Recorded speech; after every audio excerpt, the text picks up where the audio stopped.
السلام عليكم ورحمة الله وبركاته. إن الحمد لله نحمده ونستعينه ونستغفره ونعوذ بالله من شرور أنفسنا ومن سيئات أعمالنا. من يهده الله فلا مضل له ومن يضلله فلا هادي له وأشهد أن لا إله إلا الله وحده لا شريك له وأشهد أن محمدا عبده ورسوله. يا أيها الذين آمنوا اتقوا الله حق تقاته ولا تموتن إلا وأنتم مسلمون. يا أيها الناس اتقوا ربكم الذي خلقكم من نفس واحدة وخلق منها زوجها وبث منهما رجالا كثيرا ونساء واتقوا الله الذي تساءلون به والأرحام إن الله كان عليكم رقيبا.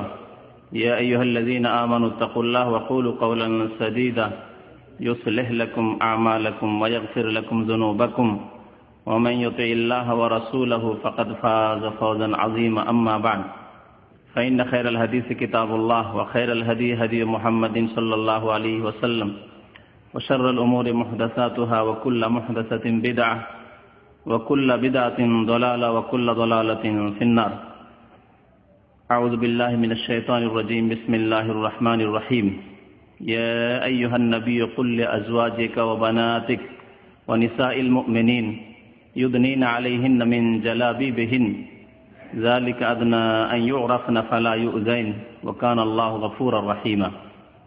মহান আল্লাহ সমস্ত প্রশংসা যে আল্লাহ পাক রব্বুল আলামিন মানুষকে সৃষ্টি করেছেন এবং তাদেরকে নারী পুরুষে বিভক্ত করেছেন। আল্লাহ পাক রব্বুল আলামিন তার লাখ লাখ শুকরিয়া যে আমাদেরকে মানুষ করে সৃষ্টি করার পরে আমাদেরকে মুসলিম হওয়ারও তৌফিক দান করেছেন। বলুন আলহামদুলিল্লাহ।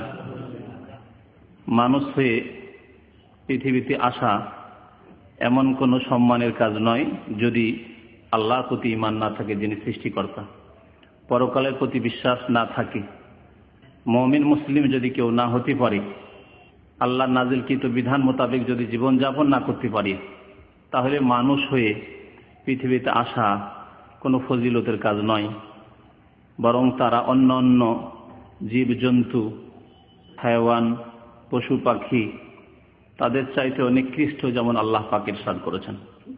কারণ আল্লাহ পাক মানব জাতিকে বিবেক বুদ্ধি দিয়েছেন, জ্ঞান দিয়েছেন এবং তার ওপর জ্ঞানকে সঠিক রাস্তায় চালানোর জন্য আম্বিয়া এবং রাসূলগণকে প্রেরণ করেছেন।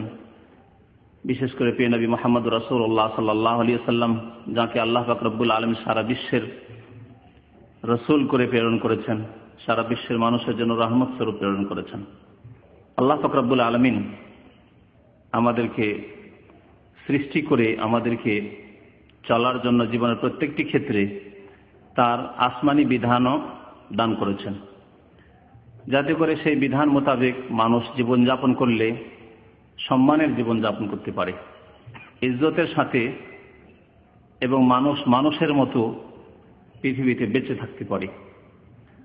আর আল্লাহর এই দিনের বিধিবিধানকে লঙ্ঘন করলে, আল্লাহর যে সীমানা রয়েছে, হুদুদ রয়েছে, বর্ডার রয়েছে, তা যদি ক্রস করে কেউ, তাহলে তাদের জন্য রয়েছে দুনিয়া এবং আখিরাতে, ইহকালে পরকালে অপমানজনক শাস্তি, লাঞ্ছনা।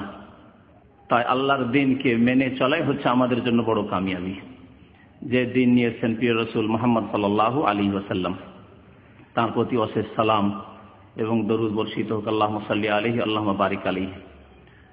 আজকে আপনাদের সামনে আলোচনা করব একটি গুরুত্বপূর্ণ বিষয় নিয়ে, যা যেমন বিশেষভাবে নারী জাতির জন্য গুরুত্বপূর্ণ বিধান, তেমনি পুরুষদেরকেও সেই বিধান সম্পর্কে ওয়াকিফ হাল থাকা, সজাগ থাকা অত্যন্ত জরুরি, ফরজ, যাতে করে তাদেরকে যেসব নারীদের ক্ষেত্রে আল্লাহ মালিকানা দান করেছেন, নেতৃত্ব দান করেছেন, তা সুন্দরভাবে আদায় করতে পারে। আর তা হচ্ছে হেজাব, যাকে আমাদের উপমহাদেশের ভাষায়, উর্দু বাংলা ভাষায় পর্দা বলা হয়। এই হিজাব পর্দার বিধান। পর্দার বিধান যদিও নারীদের সাথে সম্পর্কিত বিধান, কিন্তু আল্লাহ পাক পুরুষদেরকে, যাদেরকে দায়িত্বশীল করেছেন, তাদেরকে প্রত্যেককে তাদের দায়িত্ব সম্পর্কে জিজ্ঞাসা করবেন। আর প্রত্যেককে এই ক্ষেত্রে দায়িত্বশীল। স্বামী স্ত্রীর ক্ষেত্রে দায়িত্বশীল, তাকে জবাবদাহি করতে হবে আল্লাহ পাক রব্বুল আলামিনের দরবারে। বাবা মেয়েদের ক্ষেত্রে দায়িত্বশীল, তাকে জবাবদিহি করতে হবে। ভাই বোনদের ক্ষেত্রে দায়িত্বশীল, তাদেরকে জবাবদিহি করতে হবে বোনদের ক্ষেত্রে। এইভাবে মুসলিম জাতির যাদেরকে আল্লাহ নেতৃত্ব দান করেছেন তাদেরকে জবাবদিহি করতে হবে আল্লাহর দরবারে তাদের দেশের নারীদের সম্পর্কে, যে তারা সেখানে পর্দার হিজাবের বিধান বাস্তবায়ন করেছিল কিনা। সুতরাং এই হিজাবের বিধান সম্পর্কে জ্ঞান হাসিল করা যেমন নারীদের ক্ষেত্রে ফরজ তেমন পুরুষদের ক্ষেত্রেও ফরজ। এই হিজাব মানে কি, আর এই হিজাব সম্পর্কে মানুষের অনেকের ভুল ধারণাও রয়েছে, সে সম্পর্কে আলোচনা করব। এবং সত্যিকার অর্থে হিজাব, এই পর্দার বাস্তবায়ন কেমন করে হতে পারে। হিজাব শব্দটির মানে হচ্ছে আড় করা, অর্থাৎ নারীদের পুরো শরীরকে পর্দায় রাখা, আবৃত রাখা পুরুষদের নজর থেকে। যেখানে অপর পুরুষ গায়ের মাহরাম, যাদের সাথে বিয়ে শাদী জায়েজ রয়েছে, তাদের নজর আসতে পারে, তাদের দৃষ্টি পড়তে পারে নারীদের ওপর, সাবালিকা মেয়েদের ওপর, সেখানে ওই নারীদের গোটা শরীর মাথা থেকে পা পর্যন্ত ঢেকে রাখা, আবৃত করার নাম হচ্ছে হিজাব। এটি হচ্ছে শরীয়তি অর্থ হিজাবের পর্দার। আর এর বিপরীত শব্দ রয়েছে যা কোরআনে কারিমে আল্লাহ পাক উল্লেখ করেছেন, তার নাম হচ্ছে তাবাররুজ। হিজাব শরীয়তের একটি ফরজ বিধান। প্রথম আমাদেরকে জেনে নিতে হবে যে হিজাব পর্দার বিধান আল্লাহ পাক কোরআনুল কারিমে বর্ণনা করেছেন, বিশেষভাবে সূরা আহজাবে এবং সূরা নূরে। হিজাব সংক্রান্ত মাসলা মাসাইল বিধিবিধান আল্লাহ নাযিল করেছেন এই সূরাগুলিতে। এই হিজাব উম্মতে মুসলিমার নারীদের ওপর ফরজ। এই হিজাবের বিপরীত যেমন বললাম তাবাররুজ। তাবাররুজ মানে হচ্ছে বেহায়া হওয়া, আমাদের দেশীয় ভাষায়। শরীরের পুরো অঙ্গ প্রত্যঙ্গ আল্লাহ ঢেকে রাখতে বলেছেন নারীদেরকে, তার কিছু অংশ খুলে বাইরে বের হওয়া, যেখানে অপর পুরুষের নজর আসতে পারে, এগুলি হচ্ছে তাবাররুজ, বেহায়া হওয়া, বেপরদা হওয়া। আল্লাহ পাক রব্বুল আলামিন নবী করিম সাল্লাল্লাহু আলাইহি ওয়াসাল্লামকে সম্বোধন করছেন সূরা আহজাবের আয়াত নম্বর 59। বিশেষভাবে এই আয়াতটি আল্লাহ পর্দা ফরজ করার জন্য, হিজাব ফরজ করার জন্য নাযিল করেন 5ম হিজরিতে। এই হিজাবের বিধান, পর্দার বিধান মক্কাতুল মুকাররমায় নবী সাল্লাল্লাহু আলাইহি ওয়াসাল্লামের 13 বছরের নবুয়তের জীবন ছিল, তখন নাযিল হয়নি। ইসলামের বিধিবিধানগুলি ধীরে ধীরে নাযিল হয়েছে। মক্কাতুল মুকাররমায় তাওহীদের কথা এসেছে, আল্লাহর একত্বের কথা এসেছে প্রথম। তারপরে আল্লাহ পাক 5 ওয়াক্ত সালাত নামাজের কথা নাযিল করেছেন, নামাজের বিধান নাযিল করেছেন। মদিনা আসার পরে যাকাতের বিস্তারিত বিধান নাযিল হয়েছে, সিয়াম রোজার বিধান নাযিল হয়েছে, হজের বিধান নাযিল হয়েছে, পর্দার ফরজিয়াত আবশ্যকতা এর বিধান নাযিল হয়েছে। এইভাবে বহু বিধান রয়েছে। তারপরে হারামের ক্ষেত্রে, নিষিদ্ধ বস্তুগুলির ক্ষেত্রে, বিষয়ের ক্ষেত্রে আল্লাহ পাক রব্বুল বহু মাসলা মাসাইল রয়েছে, বরং অধিকাংশ মাসলা মাসাইল রয়েছে যেগুলির হুকুম আহকাম বিধি নিষেধ নাযিল হয়েছে মদিনায় নবী করিম সাল্লাল্লাহু আলাইহি ওয়াসাল্লামের হিজরতের পরে। তো পর্দার বিধান এমন একটি বিধান যা নাযিল হয়েছে নবী করিম সাল্লাল্লাহু আলাইহি ওয়াসাল্লামের উপর মদিনায় আসার পরে। সূরা আহজাবের আয়াত নম্বর 59 মহান আল্লাহ ইরশাদ করেছেন, ইয়া আইয়ুহান নবী, হে নবী মুহাম্মদ সাল্লাল্লাহু আলাইহি ওয়াসাল্লাম, কুল্লি আজওয়াজিক, আপনি আপনার বিবিগণকে বলে দিন। আল্লাহ পাক বিশেষভাবে নবী সাল্লাল্লাহু আলাইহি ওয়াসাল্লামকে সম্বোধন করে বলছেন যে আপনার স্ত্রীগণকে বলে দেন, জানিয়ে দেন আপনি। ও বানাতিকা, আপনার মেয়েদেরকে বলে দেন। এই হিজাব, এই পর্দা শুধু তাদের সাথে সীমিত নয়, সেজন্য আল্লাহ বলছেন ওয়া নিসাইল মুমিনিন, এবং মুমিনদের স্ত্রীদেরকে বলে দেন, মুমিন নারীদেরকে বলে দেন। কি বলে দেন? আল্লাহ বলছেন ইউদনিনা আলাইহিন্না মিন জালাবিবিহিন্না, তারা যেন তাদের শরীরে জিলবাব অর্থাৎ প্রশস্ত চাদর, বড় চাদরকে ঝুলিয়ে নেই, লটকিয়ে নেই। ইউদনিনা আলাইহিন্না, তারা নিজেদের ওপর, নিজেদের শরীরের ওপর বড় চাদর কে যেন ঝুলিয়ে নেই। ইউদনিনা আলাইহিন্না মিন জালাবিবিহিন্না, এই জালাবিব শব্দের ব্যাখ্যা সাহাবায়ে কেরামগণ রিজওয়ানুল্লাহি তাআলা আলাইহিম আজমাইন তারা কি করেছেন? তাবেঈনগণ কি করেছেন? কারণ দ্বীন শরীয়ত যদি আপনাকে আসল রূপে নিতে হয় তাদের কাছ থেকে কোরআনুল কারীমের ব্যাখ্যা নিতে হবে নবী করিম সাল্লাল্লাহু আলাইহি ওয়াসাল্লামের পরে। এমন নয় যে নতুন কেউ আসলো আর নতুন আধুনিক ব্যাখ্যা করতে শুরু করল।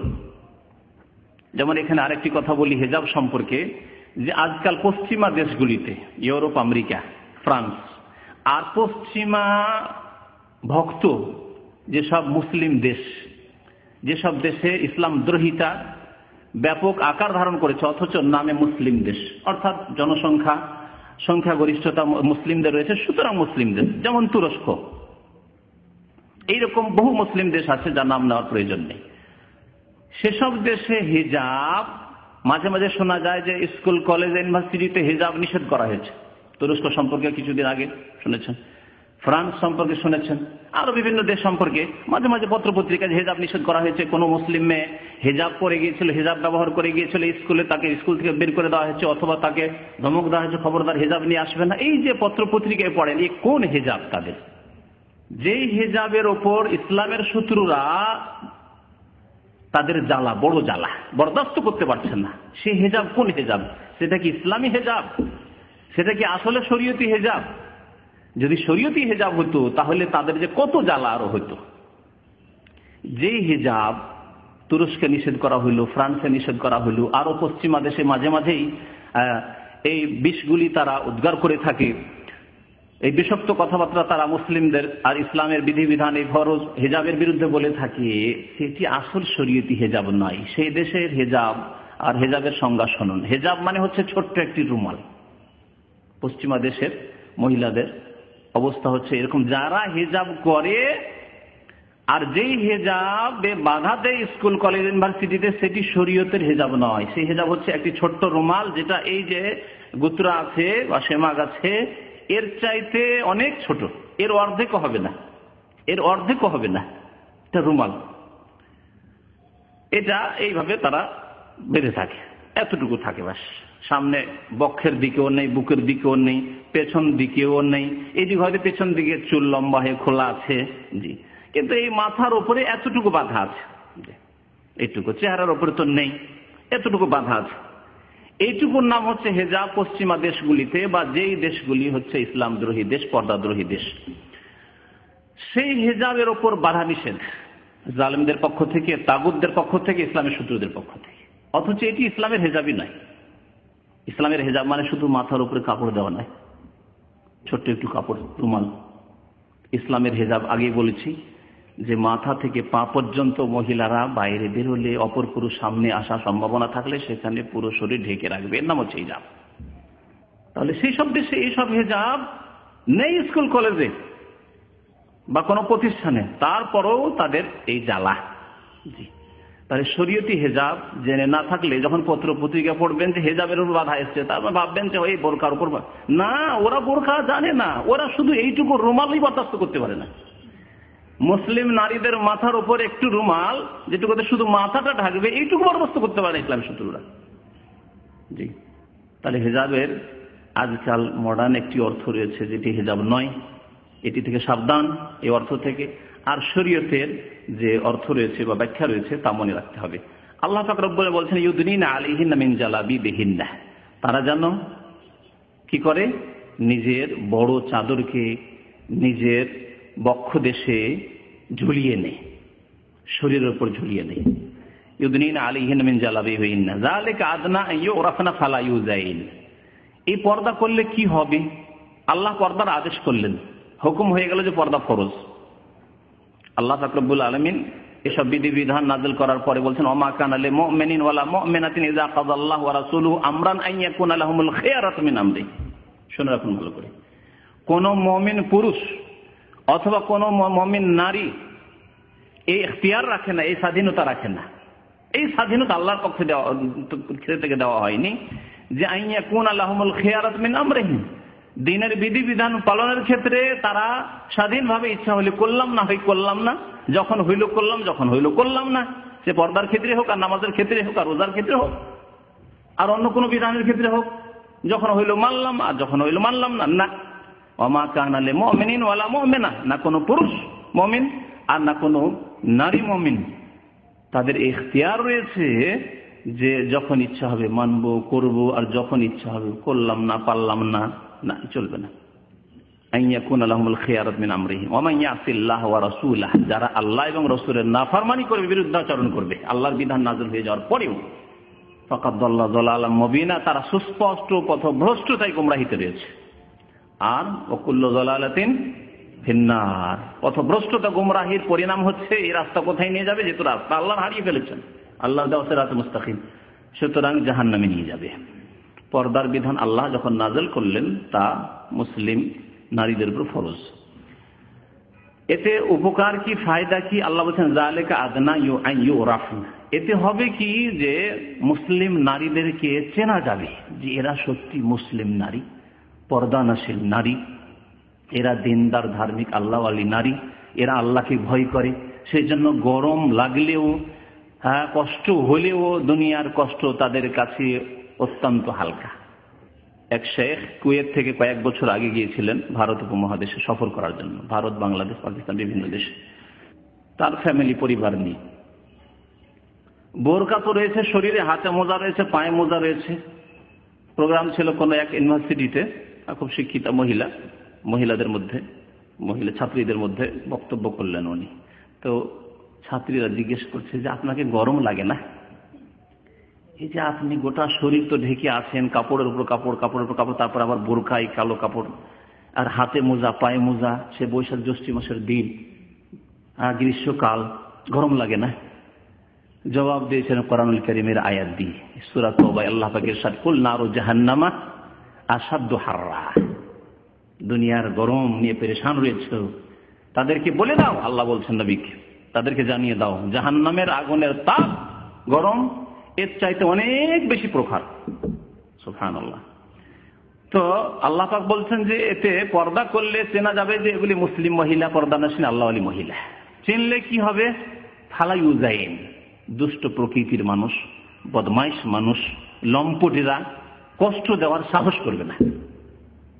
ফালা ইউজাইন, তাদেরকে কষ্ট দেওয়ার এই সাহস দেখাবে না পর্দায় থাকলে। আর পর্দায় না থাকলে শাড়ি ব্লাউজ পরে, চেহারা খুলে, মাথা খুলে, শরীরে কিছু অংশ খুললে চলাফেরা করলে, একাই সফর করলে এক শহর থেকে আরেক শহর, এসব হলে বাজারে আপনি যদি আপনার স্ত্রী, আপনার বোন, আপনার মেয়ে, যে কেউ হোক না কেন, তাদেরকে যদি আপনি এইভাবে ছেড়ে দেন যে তারা শরীয়তি পুরো পর্দায় নেই, এমন কি এক শ্রেণীর লোকেরা এগুলিকে পর্দা মনে করছে, বোরকা আছে কিন্তু বোরকা অত্যন্ত টাইট, শরীরের সাথে লেগে আছে, এইরকম মহিলাদের রাস্তাঘাটে চলতে দেখবেন, তাদের পিছনে দুষ্ট বদমাইশ যুবকরা পিছনে গিয়ে তাদেরকে পেরেশান করার চেষ্টা করে, চোখের সামনে দেখতে পাবেন আপনি।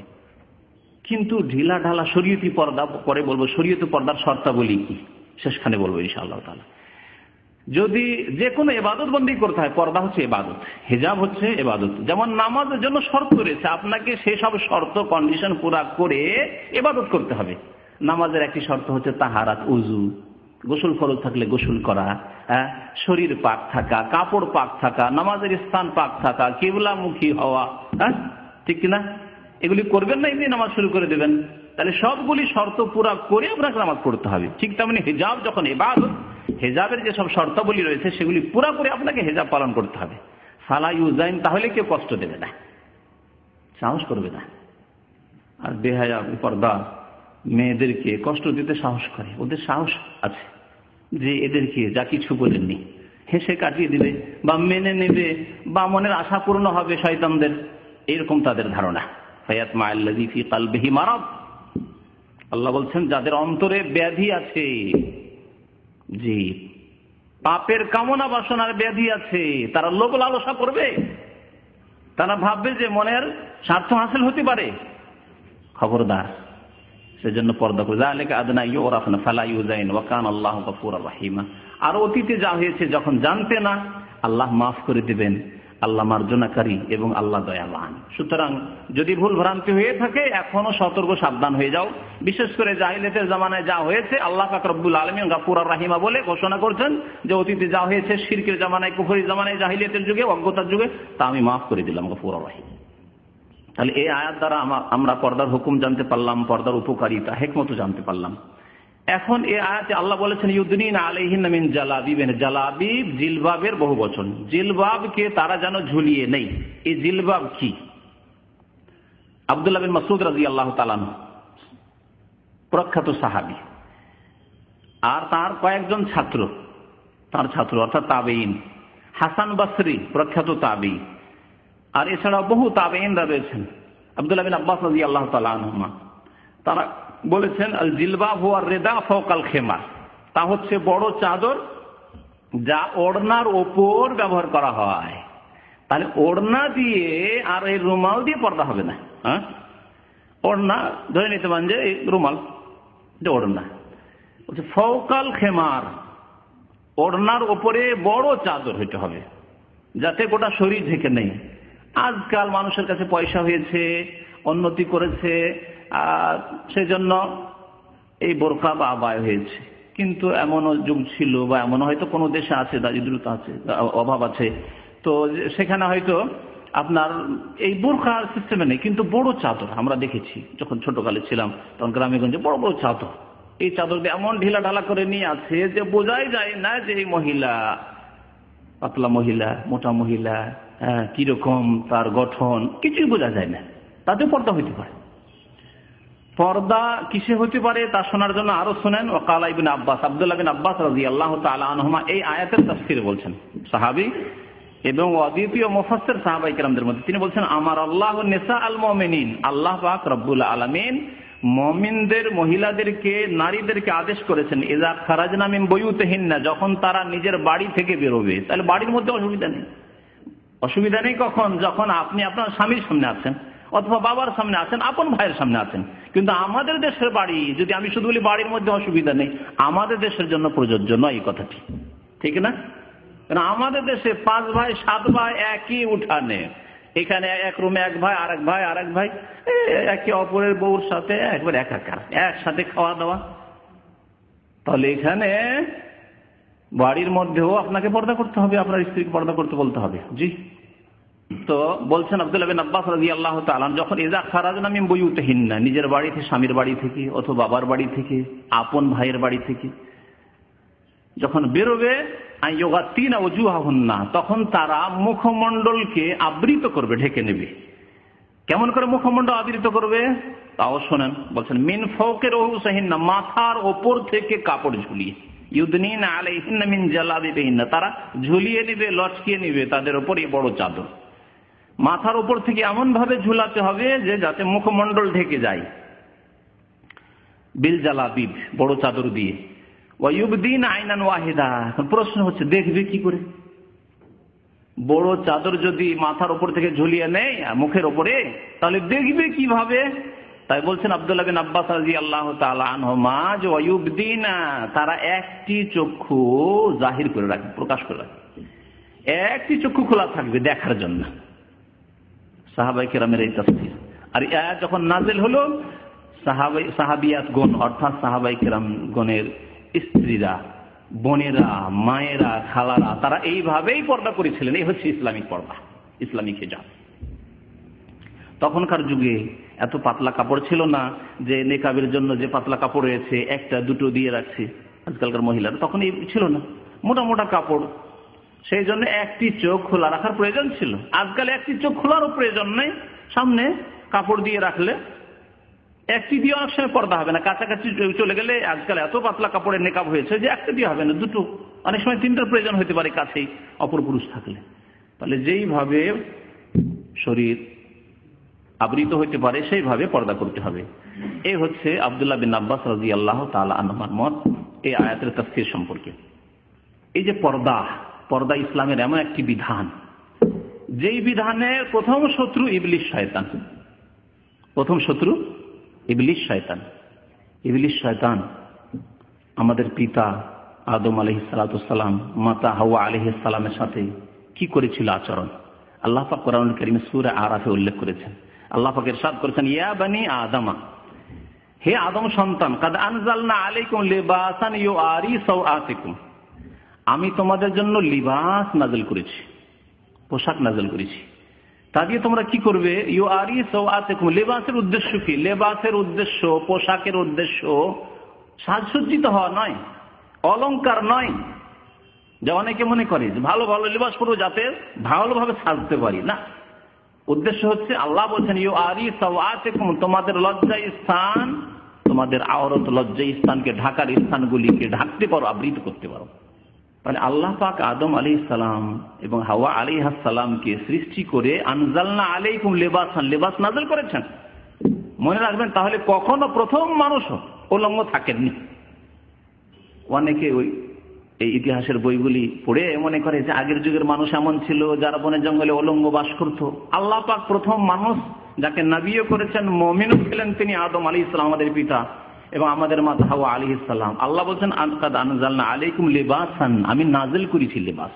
লেবাসের উদ্দেশ্য ইউআরি সাওআতিকুম, তোমাদের লজ্জা স্থানকে তোমরা আবৃত করবে, রিশান, এবং তোমাদের শরীরকে ঢাকারও ব্যবস্থা আমি করেছি। ওয়া লিবাসুত তাকওয়া যালিকা খায়র, তবে মনে রাখবে লেবাস দুই প্রকারের, পোশাক হচ্ছে দুই প্রকারের, হেজাব দুই প্রকারের, মনে রাখবেন। এই ক্ষেত্রে এক হচ্ছে তাকওয়ার হেজাব, আল্লাহ ভীরুতা, সংযত জীবন যাপনের হেজাব, যার সম্পর্ক হচ্ছে অন্তরের সাথে। আর একটা হচ্ছে বাহ্যিক লেবাস, যা শরীরকে আবৃত করার জন্য, লজ্জা স্থানকে ঢাকার জন্য যা ব্যবহার করা হয়। দুটো লেবাস জরুরি। যদি কোনো মানুষের, কোনো মহিলার একটি লেবাস থাকে আর একটি না থাকে, চলবে না। যেন এই দুইটি লেবাস হচ্ছে দুইটি ডানা, পাখির ডানার মতো। পাখির দুই ডানার একটি ডানা থাকলে পাখি উঠতে পারবে না, আছার কে পড়ে যাবে, শিকারী শিকার করে নেবে, ধরে নেবে। ঠিক তেমনি একটি ডানা যদি থাকে তাহলে আর একটি ডানা নেই, এই অবস্থায় ঈমান ঠিক থাকবে না, পথভ্রষ্ট হয়ে যাবে, শয়তানের শিকার করে নেবে। শয়তান শিকারী বসে আছে, আদম সন্তানকে শিকার করার জন্য ইবলিস শয়তান বসে আছে। দুইটি ডানা, যে দুই রকমের হেজাব বললাম, এই দুইটি ডানা। একটি হেজাব কি? লেবাসুত তাকওয়া, আল্লাহ ভীরুতার লেবাস লাগবে। প্রথম অন্তরের হেজাব লাগবে, অর্থাৎ অন্তরে আপনার এই ঈমান হইতে হবে, আপনার স্ত্রী, আপনার মা বোনের খালা, আপনার মেয়ের এই ঈমান হইতে হবে যে আমার জন্য আল্লাহ পাক রব্বুল আলামিন অপর পুরুষের সাথে সাক্ষাৎ করা, অপর পুরুষের সাথে নির্জনতা, অপর পুরুষের সাথে কথাবার্তা, অপ্রয়োজনীয় কথাবার্তা, অতিরিক্ত কথাবার্তা বলা ইত্যাদি হারাম করেছেন। আল্লাহ আমার উপর আমার ইজ্জতের হেফাজত আল্লাহ ফরজ করেছেন। তাকওয়া, আল্লাহ ভীরুতা, আল্লাহর সামনে আমার এই শরীর সম্পর্কে, দেহ সম্পর্কে জবাবদেহি করতে হবে, জবাবদেহির চিন্তা। আর এই চিন্তা তাকে বাধ্য করেছে পাপ থেকে বাঁচতে, তাকওয়া অবলম্বন করতে, লেবাসুত তাকওয়া। আল্লাহ বলেন ওয়া লিবাসুত তাকওয়া যালিকা খায়র, এই যে ডানাটি আছে এটি সবচেয়ে উত্তম। কারণ আল্লাহ ভীরুতার লেবাস যদি না থাকে, আরেকটি আছে, মনে করে আরেকটি লেবাস কি? বাহ্যিক শরীরের লেবাস। বাহ্যিক শরীরে বোরকা আছে, কিন্তু অন্তরে ঈমান তাকওয়া নেই, আল্লাহর ভয় নেই, পরকালের চিন্তা নেই। তাহলে বোরকা পরেও গুনাহ থেকে বাঁচতে পারবে না, কারণ অন্তরে ভয় নেই, গুনাহ করবে। হয়তো পরিবেশের জন্য বাধ্য, এমন পরিবেশে আছে যেখানে বোরকা পড়তে হচ্ছে, সেই জন্য অনেক মহিলারা বাংলাদেশ থেকে আসে বা ইন্ডিয়া থেকে আসে, তারা দেশে পর্দা করে না, পর্দার গর্দা করে দেয়, দেশের ঢাকাকে খুলনা করে দেয়। বুঝতে পারছেন না? ঢাকাকে খুলনা করে দেয়। যেমনই বিমানবন্দরে দাম্মাম এয়ারপোর্টে গেল, তেমনি বোরকা খুলে একবারে শাড়ি আর ব্লাউজ খুলনা করে দিল। আর সৌদি আরবে যতক্ষণ ছিল ততক্ষণ ঢাকাই ছিল, ঢেকে রেখেছিল পরিবেশের জন্য, যে সবাই করছে, কি করে খুলবো, লজ্জা লাগে এখানে, কিন্তু ওখানে আবার পর্দা করতে লজ্জা লাগে।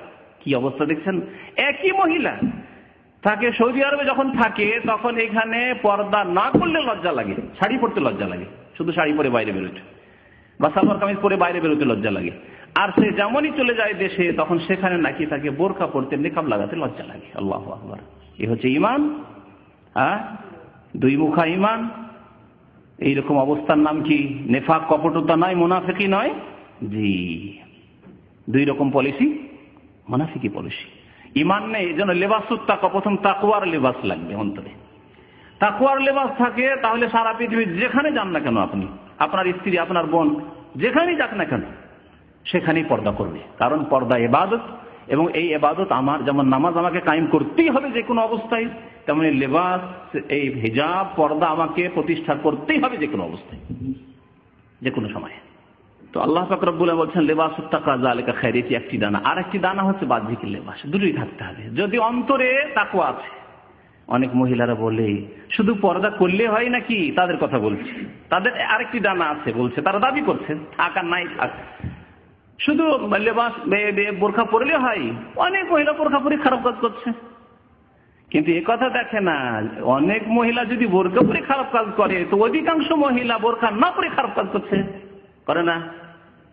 আপনি দুটোকে তুলনা করে দেখেন তো, যারা বোরখা পরে তাদের মধ্যে অপরাধের হার বেশি, না যারা বোরখা পরে না, পর্দা করে না, হিজাব করে না, তাদের মধ্যে অপরাধের হার বেশি? এটা সাধারণ মানুষ বলবে যারা হিজাব পর্দা করে না তারাই বেশি এই পাপে, জিনা ব্যভিচার পাপে লিপ্ত। আর পর্দা করা সত্ত্বেও, বাহ্যিক পর্দা বোরকা পরা সত্ত্বেও যদি পাপ হয়, এগুলি শতকরা একটাও পাওয়া যাবে না, হাজার একটা দুটো খুঁজে পাওয়া যাবে না। আর সেটা হয়েছে কি জন্য? লিবাসুত তাকওয়া, আর একটি ডানা না থাকার কারণে। লিবাসুত তাকওয়াও লাগবে, আর হিজাব, যেটা বাহ্যিক হিজাব শরীয়তের, যা আল্লাহ ফরজ করেছেন, তাও লাগবে। তাহলে আল্লাহর বিধানের বাস্তবায়ন হবে, আর মুসলিম সমাজকে অশ্লীলতা থেকে, পাপ থেকে, কুকাজ থেকে, ব্যভিচার থেকে বাঁচানো যাবে। এই হিজাব পর্দার উদ্দেশ্য। পর্দার উদ্দেশ্য হচ্ছে মুসলিম সমাজকে অশ্লীল কাজ থেকে, অন্যায় কাজ থেকে, ব্যভিচারের মতো কুকাজ থেকে বাঁচানো। যেমন নারীদেরকে বাঁচানো, তেমন পুরুষদেরকে বাঁচানো। আর একটি কথা বলবো ওই সব মহিলাদেরকে যারা এই হুজ্জত পেশ করে যে আমাদের অন্তর পরিষ্কার। অন্তর যদি পরিষ্কার থাকে তাহলে আমি বোরকা না পড়লে কি হবে? আমার অন্তর মজবুত আছে, আমার অন্তর পরিষ্কার আছে। তাদেরকে বলবো আপনার অন্তর পরিষ্কার হতে পারে, কিন্তু রাস্তায় যখন আপনি বেরিয়ে গেছেন চেহারা খুলে, মাথা খুলে, হিজাব না করে, তখন অন্য অন্য অনেকেই আপনার দিকে তাকাচ্ছে, ওই পুরুষরা, যুবকরা তাকাচ্ছে, তাদের অন্তর যে পরিষ্কার নেই। তাহলে আপনি বাঁচার চেষ্টা করলেও তারা যে বাঁচতে পারলো না গুনাহ থেকে আপনার ফিতনার কারণে। এক। দুই নম্বর কথা, আপনি যতই মজবুত আর বলেন যে অন্তরে আমার তাকওয়া আছে, আমার দ্বারা পাপ হবে না, আপনি বেঁচে থাকবেন, আপনি যে ধর্ষিতা হবেন। হয় নাকি? যারা একা সফর করতে যায় তারাই তো ধর্ষিতা হয়, একা যেখানে সেখানে ঘোরাফেরা করে বেহায়া বেপরদা হয় তারাই তো ধর্ষিতা হয়। তাহলে হিজাব আল্লাহ ফরজ করেছেন, তা আমাদেরকে পালন করতে হবে।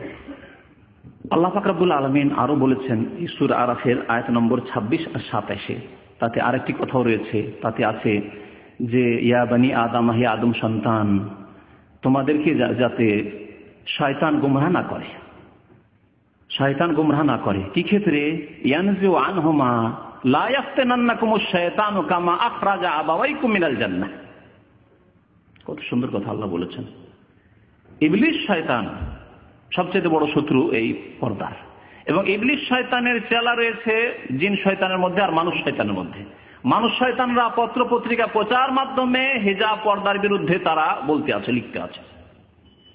আর জিন শয়তান বেহায়া বেপর্দা দুর্বল ইমানের মহিলাদের মধ্যে এই ওয়াসওয়াসা দিতে আছে, কুমন্ত্রণা দিতে আছে যে তোমরা পর্দা করবে। কি জন্য? আজকালকার যুগ কি পর্দা করার যুগ? পর্দা হচ্ছে নারী অবরোধ, নারীদের জন্য জেলখানা করে দেওয়া। বাইরে বেরোতে দিল তাদেরকে জেলখানার মধ্যে একেবারে তাদেরকে আবদ্ধ করে দেওয়া, ইত্যাদি ইত্যাদি। এইসব কথাবার্তা শয়তানি ওয়াসওয়াসা, মানুষ শয়তান এবং জিন শয়তান এসব ওয়াসওয়াসা দিতে আছে, কুবুদ্ধি দিতে আছে।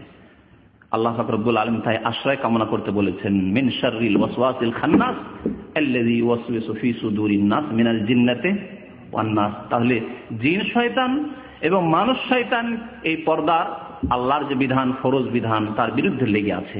তো আল্লাহ বলছেন লা ইয়াফতানান্নাকুমুশ শায়তান, শয়তান যাতে করে হে বানি আদম, আদম সন্তান, তোমাদেরকে ফিতনায় লিপ্ত না করে, তোমাদেরকে ফিতনায় লিপ্ত না করে। তাহলে পর্দা না করা, শরীরের যতটুকু অংশ আল্লাহ ঢাকতে বলেছেন তা না ঢাকা, আবৃত না করা হচ্ছে শয়তানের ফিতনায় পড়া। লা ইয়াফতানান্নাকুমুশ শায়তানু কামা আখরাজা আবাওয়াইকুম মিনাল জান্নাহ, যেমন করে তোমাদের মাতা পিতা আদম এবং হাওয়াকে জান্নাত থেকে বের করেছিল ইবলিস শয়তান, তোমাদেরকেও যাতে করে ওই রকম না করে। বের করে কি করেছিল? প্রথম কাজ যেটি হলো সেটি হচ্ছে ইয়ানজু আনহুমা লিবাসাহুমা লিয়ুরিয়াহুমা সাওআতিহিমা। সুবহানাল্লাহ। যখনই জান্নাত থেকে বের করে দেওয়া হলো আদম এবং হাওয়াকে, জান্নাতি কাপড় ছিনিয়ে নেওয়া হলো, কারণ জান্নাতের নিয়ামত আর দুনিয়াতে থাকবে না, অসম্ভব কথা। সুতরাং কাপড় ছিনিয়ে নেওয়া হলো, উলঙ্গ হয়ে গেলেন। সুবহানাল্লাহ, পৃথিবীতে কেউ নাই, একজন আদম আর হাওয়া, স্বামী স্ত্রী। কিন্তু মানুষের প্রকৃতিতে লজ্জা রয়েছে। আল হায়াউ শুবাতুম মিনাল ঈমান। নবী করিম সাল্লাল্লাহু আলাইহি ওয়াসাল্লাম বলছেন যে লজ্জা করা হচ্ছে ঈমানের একটি অঙ্গ। আর মানুষের ফিতরাতে, প্রকৃতিতে রয়েছে লজ্জা। এই জন্য ছোট্ট মেয়ে 5 বছর 7 বছরে তার শরীরের কাপড় খুলে দিন, লজ্জা পাবে। হয়তো মা বাবার সামনে অভ্যাস হয়ে গেছে, কিন্তু যদি ভাই চলে আসে পছন্দ করবে না। হ্যাঁ, অন্য কেউ যদি চলে আসে, চাচা চলে আসে, চাচি চলে আসে, না ওর সামনে খুলবো না। বাস্তব সত্য না? জি। তাহলে ফিতরাত, মানুষের প্রকৃতিতে রয়েছে লজ্জা করা এবং লজ্জাস্থান আবৃত করা। যখন লজ্জাস্থান খুলে গেল, পৃথিবীতে কেউ নেই, কেউ দেখছে না, তারপরেও তাড়াতাড়ি কি করতে লাগলেন? আদম আলাইহিস সালাম, হাওয়া আলাইহিস সালাম জান্নাতের পাতা তাড়াতাড়ি করে ছেড়ে লজ্জাস্থান ঢাকতে শুরু করলেন। পাতায় পাতায় জোর দিয়ে লজ্জাস্থান আবৃত করতে শুরু করলেন। আল্লাহ বলছেন যে তোমাদেরকে জান্নাত থেকে বের করে, তোমাদের মাতা পিতাকে জান্নাত থেকে বের করে তাদের কাপড় তাদের কাছ থেকে ছিনিয়ে নিল, যাতে করে তাদের লজ্জাস্থান খুলে যায়, উন্মুক্ত হয়ে যায়। ইন্নাহু ইয়ারাকুম হুয়া ওয়া কাবিলুহু। শয়তান ইবলিস, শয়তানের যারা চেলারা রয়েছে, অনুসারী রয়েছে, তারা তোমাদেরকে দেখছে। জিন শয়তানগুলি দেখছে তোমাদেরকে, তোমরা তাদেরকে দেখতে পাও না। তোমাদেরকে ওয়াসওয়াসা দিতে আছে, কুমন্ত্রণা দিতে আছে। তাহলে ইবলিস শয়তানের শত্রুতা মানুষের সাথে প্রথম শত্রুতা করে তার কাপড় ছেনাবার ব্যবস্থা করেছে, যে উলঙ্গ কি করে করা যায়। হাওয়া আলাইহিস সালামকে উলঙ্গ কেমন করে করা যায়, প্রথম এই চেষ্টা চালিয়েছে ইবলিস শয়তান। আজ পর্যন্ত লেগে আছে, কিয়ামত পর্যন্ত হক এবং বাতিল, সত্য এবং মিথ্যার লড়াই চলতে থাকবে। ইসলামের সাথে ইসলাম বিরোধীদের লড়াই চলতে থাকবে। তারা পর্দার বিরুদ্ধে, হেজাবের বিরুদ্ধে লিখতে থাকবে, বলতে থাকবে প্রচারের মাধ্যমে। আর আল্লাহ পাক রব্বুল আলামিন দ্বীনকে কায়েম করতে চান। ইউরিদুন লিইউতফিউ নূর আল্লাহি বিআফওয়াহিহিম ওয়াল্লাহু মুতিম্মু নূরিহি ওয়ালাউ কারিহাল কাফিরুন। তারা চায় যে ইসলামকে ফু দিয়ে নিভিয়ে দেব। আল্লাহ বলছেন ইউরিদুনা, তারা চায় লিইউতফিউ নূর আল্লাহ, আল্লাহর নূরকে, আল্লাহর বিধানকে মুছে দেব, পর্দা করতে দেব না। ওয়াল্লাহু মুতিম্মু নূরিহি, আল্লাহ তার নূরকে, দ্বীনকে শক্তিশালী করবেন, পূর্ণতা দান করবেন। ওয়ালাউ কারিহাল কাফিরুন, যদিও কাফের বরদাস্ত না করতে পারে, ধ্বংস হয়ে যাক, জ্বলে জ্বলে কাফের, কিন্তু আল্লাহ তার দ্বীনকে প্রতিষ্ঠিত করবেন। কিন্তু দ্বীন প্রতিষ্ঠা করবেন এই মুমিন মুসলিমকে দিয়ে। সুতরাং আমাদেরকে মুমিন মুসলিম হইতে হবে। শতকরা 10 জন 20 জন যদি খাঁটি মুসলিম হয়ে যায়, এবং সত্যি যদি আমাদের তাকওয়ার লেবাস থাকে অন্তরে, আর সত্যি যদি আমাদের বাহ্যিক লেবাসও থাকে, তাহলে কোনোদিনই ইবলিস শয়তান আমাদের এই হিজাবকে কেড়ে নিতে পারবে না। কিন্তু প্রয়োজন রয়েছে আমাদেরকে মুমিন হওয়ার, আল্লাহর বিধানকে মেনে চলার। পর্দার বিধান সম্পর্কে আরো বেশ কিছু কথা জানার রয়েছে। তার মধ্যে একটি কথা বলেছিলেন যে সূরা নূরে আল্লাহ পাক রব্বুল আলামিন হিজাবের কথা, পর্দার কথা উল্লেখ করেছেন। সেই আয়াতটিও বলি। আল্লাহ পাক সেই আয়াতগুলিতে বলেছেন, যেমন পুরুষদেরকে বলেছেন যে তোমরা যখন রাস্তাঘাটে চলবে, যেখানে মহিলা সামনে আসতে পারে, দৃষ্টি নত করে চলবে। নারীদেরকেও আল্লাহ সম্বোধন করে বলেছেন যে তোমরাও দৃষ্টি নত করে চলবে। কুল্লিল মুমিনিনা ইয়াগুদ্দু মিন আবসারিহিম, হে নবী মুমিনদেরকে, মুমিন পুরুষদেরকে জানিয়ে দেন তারা যেন দৃষ্টি নত করে চলে। ওয়া ইয়াহফাযু ফুরুজাহুম, আর লজ্জা স্থানের তারা সুরক্ষা করে, হেফাজত করে। যালিকা আযকা লাহুম, এটি তাদের জন্য পবিত্রতা, এটি হচ্ছে তাদের জন্য সুন্দর। তাতে অন্তর পবিত্র থাকবে, নিজেও পবিত্র থাকবে, পাপ থেকে বেঁচে থাকবে। ওয়া কুল্লিল মুমিনাতি ইয়াগুযুদনা মিন আবসারিহিন্না, আল্লাহ বলেন মুমিন নারীদেরকেও হে নবী জানিয়ে দিন, ইয়াগুযুদনা মিন আবসারিহিন্না, তারাও দৃষ্টি নত রাখবে। তাহলে রাস্তাঘাটে চললে এদিক সেদিক বোরকা পরে আছে, সেজন্য শুধু ডানে আর বামে শুধু দেখতে থাকবে, কোন দিক থেকে কি আসতে যাচ্ছে না। মুসলিম নারী চলবে ইয়াগুযুদনা মিন আবসারিহিন্না, দৃষ্টি নত করে চলবে। রাস্তা দেখবে, যেখানে যাওয়া সেখানে যাবে। বাইরে বেরোবে না এমন কথা না, বাইরে বের হবে, প্রয়োজনে নিজের কাজে কামে যাবে, কিন্তু দৃষ্টি নত করে যাবে। অন্তরের পর্দাও থাকবে এবং শরীরের পর্দাও থাকবে। ইয়াগুযুদনা মিন আবসারিহিন্না ওয়া ইয়াহফাযনা ফুরুজাহুন্না, তারাও যেন লজ্জা স্থানের হেফাজত করে। ওয়ালা ইউদিনা যিনাতাহুন্না, তারপর আল্লাহ বলছেন তারা তাদের জিনত অলংকারকে যাতে করে প্রকাশ না করে। ইল্লা মা যাহারা মিনহা, তবে যা নিজে থেকে প্রকাশ পেয়ে যায়। এই আয়াতের অংশটুকু আপনাদেরকে বোঝাবো, কারণ এখানে গিয়ে অনেকেই ভুল বুঝে। আল্লাহ বলছেন তারা যেন প্রকাশ না করে, তাদের অলংকার প্রকাশ না করে। মহিলাদের অলংকার কি? প্রথম আল্লাহ জিনাত বলেছেন। অলংকার কি? মহিলাদের অলংকার শরীর, শরীরের প্রত্যেকটি অংশই মহিলাদের অলংকার, জিনাত। একদিকে রাখুন মহিলাদের শরীরের জিনাত অলংকার, চেহারা, হাত, নাক, মুখ, চুল, পেট, পিঠ ইত্যাদি। যেমন ব্লাউজ পরা মহিলাদের ক্ষেত্রে, কারণ পেট পিঠও খুলে রাখে, তো এগুলি হচ্ছে জিনাত সব। এমনকি পা, যেখানকার সমাজে মহিলারা পুরো শরীর ঢেকে, যেমন সৌদি আরব আলহামদুলিল্লাহ অধিকাংশ মহিলারা চেহারা সবকিছু যখন ঢেকে থাকে, ফাসেক যাদের অন্তরে ব্যাধি রয়েছে, অশ্লীলতার ব্যাধি রয়েছে, কিছুই দেখতে পায় না, পায়ের দিকে তাকায়, কিছুই দেখতে পায় না, তারপরে কালো বোরকার দিকে তাকাইতে থাকে। ওই দিক থেকে মহিলাটি আসছিল, তাকাচ্ছিল, যে এদিকে চলে গেল, আবার এই দিকেই তাকাচ্ছে, ওর নজর আগে ফিরে নিয়ে এদিকে, যখন মহিলা ওইদিকে চলে গেল আবার ওইদিকে তাকাচ্ছে। তাদের অন্তরে কত যে ব্যাধি আছে আল্লাহ পাক জানে ভালো। তাই আল্লাহ সতর্ক করেছেন আমাদেরকে, ফায়াতমা আল্লাযী ফী কলবিহি মারাদ। মানুষের অন্তরের ব্যাধি দুই রকম, এক হচ্ছে প্রবৃত্তির ব্যাধি, কুপ্রবৃত্তি, পাপের কামনা বাসনার ব্যাধি, আর আরেকটি হচ্ছে সংশয় সন্দেহের ব্যাধি। কাফের, মুনাফিক, মুশরিকদের মধ্যে রয়েছে সংশয়ের ব্যাধি। কবর পূজারী, নামাজ পড়ে, পর্দা করে, কবর পূজারী, বোরকা পরে কবর মাজারে গিয়ে সিজদা করে, সন্তান চাইতে যায়, তাহলে এদের মধ্যে কিসের ব্যাধি রয়েছে? সংশয়ের ব্যাধি রয়েছে, সংশয়ের ব্যাধি রয়েছে। এই ব্যাধির জন্য ধ্বংস হয়েছে। আল্লাহ কোরআনে কারিমে সূরা বাকারা বলে, ফী কুলুবিহিম মারাদুন ফাযাদাহুমুল্লাহু মারাদা। তাদের অন্তরে ব্যাধি রয়েছে, আল্লাহ তাদের ব্যাধিকে আরো বৃদ্ধি করবে যদি তারা চিকিৎসা না করে। চিকিৎসা করতে হবে কোরআনুল কারীম এবং রাসূলুল্লাহ সাল্লাল্লাহু আলাইহি ওয়াসাল্লামের সুন্নাত দিয়ে, তাওহীদ দিয়ে, সুন্নাত দিয়ে। শিরক বিদআতের চিকিৎসা করতে হবে। আর অন্তরে আরেক ব্যাধির কথা আল্লাহ সূরা আহজাবে বলেছেন, যে তুমি যদি মিষ্টি সুরে কথা বলো হে মহিলা, তাহলে তারা লোভ করবে যাদের অন্তরে ফী কলবিহি মারাদ, রোগ আছে, ব্যাধি আছে, কুপ্রবৃত্তি, জিনা, ব্যভিচার, অশ্লীল কাজের লোভ লালসা আছে, ব্যাধি হয়ে গেছে তাদের অন্তরে, শাহওয়াতের ব্যাধি বলা হয়েছে। তো আল্লাহ পাক কি বলছেন? তারা জিনত প্রকাশ করবে। একদিকে রাখুন শরীরের জিনত, আর আরেক দিকে রাখুন যেগুলি তৈরি করা হয় অলংকার, অলংকার, গয়না, হাতের চুড়ি, মালা ইত্যাদি ইত্যাদি, আরো যেগুলি রয়েছে, এগুলিও জিনাত। কোন জিনাতে বেশি আকর্ষণ রয়েছে? মহিলার শরীরে বেশি আকর্ষণ রয়েছে, না তার অলংকার যেগুলি গয়না সেগুলিতে আকর্ষণ রয়েছে? শরীরে আকর্ষণ রয়েছে।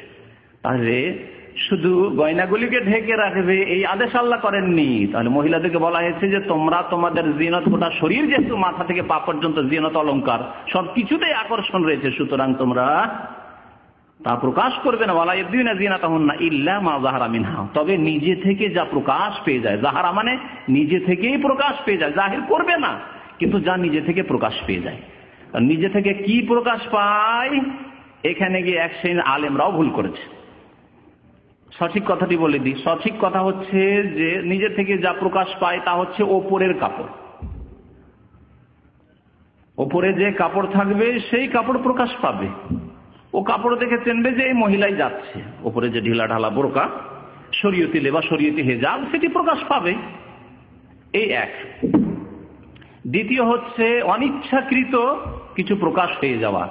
রাস্তা দিয়ে হেঁটে যাচ্ছে এক মহিলা পর্দার সাথেই, আর হঠাৎ করে জোরে বাতাস আসলো, বা বাতাসের সময় তাকে বাইরে যেতে হয়েছে, আর বাতাসের শরীরের কাপড়ের কিছু অংশ মাঝে মাঝে উড়ে যাচ্ছে। যথাসাধ্য ঢেকে রাখার চেষ্টা করছে, কিন্তু শরীরের কিছু অংশ উড়ে গেল, কাপড় উড়ে গিয়ে হঠাৎ করে কোনো অংশ খুলে গেল। আল্লাহ বলছে ইল্লা মা যাহারা মিনহা, নিজে থেকেই কোনো অংশ যদি প্রকাশ পেয়ে যায় তাহলে তোমাদের গুনাহ হবে না, কিন্তু তোমরা প্রকাশ করবে না। ওয়ালা ইউবদিনা জিনাতাহুন্না, এটি হচ্ছে সঠিক তাফসীর। তাহলে চেহারাও ঢাকতে হবে, আর হাতও ঢাকতে হবে, পাও ঢাকতে হবে অপর পুরুষ থেকে।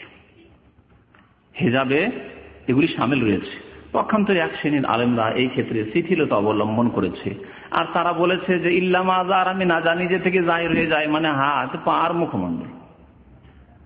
সাধারণ মানুষকে যদি জিজ্ঞাসা করা হয় যে হাত জাহির হয়ে যায় না জাহির করা হয়, প্রকাশ করা হয়, মুখমণ্ডল প্রকাশ করা হয়, না ঢাকলে ঢাকা যাবে, কিন্তু এটি প্রকাশ করা, প্রকাশ এমনি থেকে হয়ে যায় না। সুতরাং মা যাহারা মিনহা মানে মুখমণ্ডল নয়, হাত আর পা নয়। সুতরাং এই ব্যাখ্যা তাদের ভুল ব্যাখ্যা। যারা এই ব্যাখ্যা করেছে যে শরীরের সব অংশের পর্দা করতে হয় মহিলাদেরকে, তবে চেহারা, হাত আর পা খোলা যাবে না, কখনো না। তবে নামাজের অবস্থায় মাসলা আলাদা। অনেকে এখানে, অনেক আলেমরা এখানে গিয়ে বুঝতে ভুল করেছে। মহিলা নামাজ পড়ছে নিজের বাড়িতে, নিজের কক্ষে, যেখানে অপর পুরুষ নেই, সেখানে চেহারা ঢাকবে নাকি? না, চেহারা ঢাকবে না। সেখানে হাত ঢাকবে না, হাত ঢাকবে না। পা ঢাকবে না, পা ঢাকবে না। টাকনা পর্যন্ত থাকবে, হাত খোলা থাকবে, চেহারা মুখমণ্ডল খোলা থাকবে নামাজ পড়ে অবস্থায়। কিন্তু নামাজের অবস্থায় মহিলা কি মাথা খুলে রাখবে? না, জায়েজ নাই। তাহলে নামাজের লেবাস মহিলাদের আলাদা, সেই ক্ষেত্রে চেহারা, মুখমণ্ডল, হাত আর পা খোলা থাকবে। কিন্তু হিজাব যেটি বাইরে অপর পুরুষের সামনে যখন আসবে, তখন হিজাব মানে গোটা শরীর ঢাকা থাকতে হবে। এটি হচ্ছে শরীয়ত।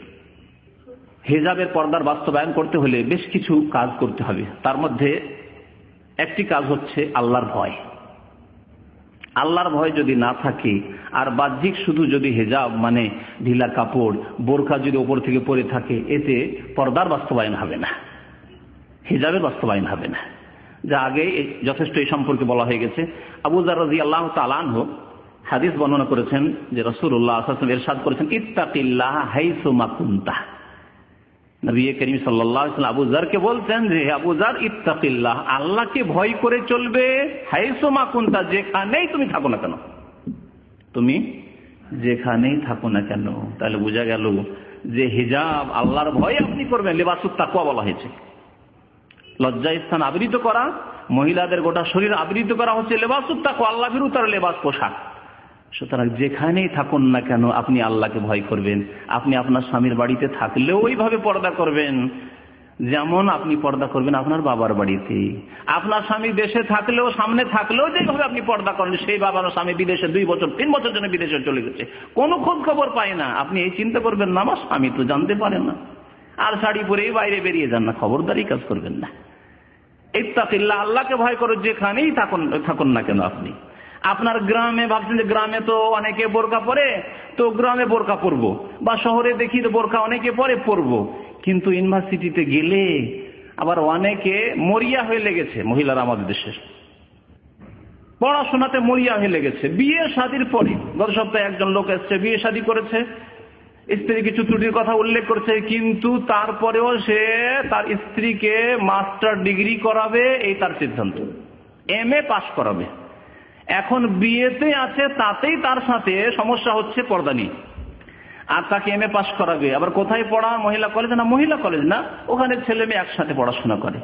আপনি এখানে অভিযোগ করতে এসছেন, আমার কাছে মাসলা ফতোয়া জানতে এসছেন যে আমার স্ত্রী অবাধ্য মানে না, আমার কথা তো আমি কি করবো। আর আপনি নিজে আল্লাহর অবাধ্য, আল্লাহর নাফরমান, আপনার স্ত্রীকে ওখানে পড়াচ্ছেন যেখানে ছেলেরা একসাথে বসে, আর নিজেই হারাম কাজ করেছেন, তো আপনার স্ত্রীর সংশোধন কি করে হবে?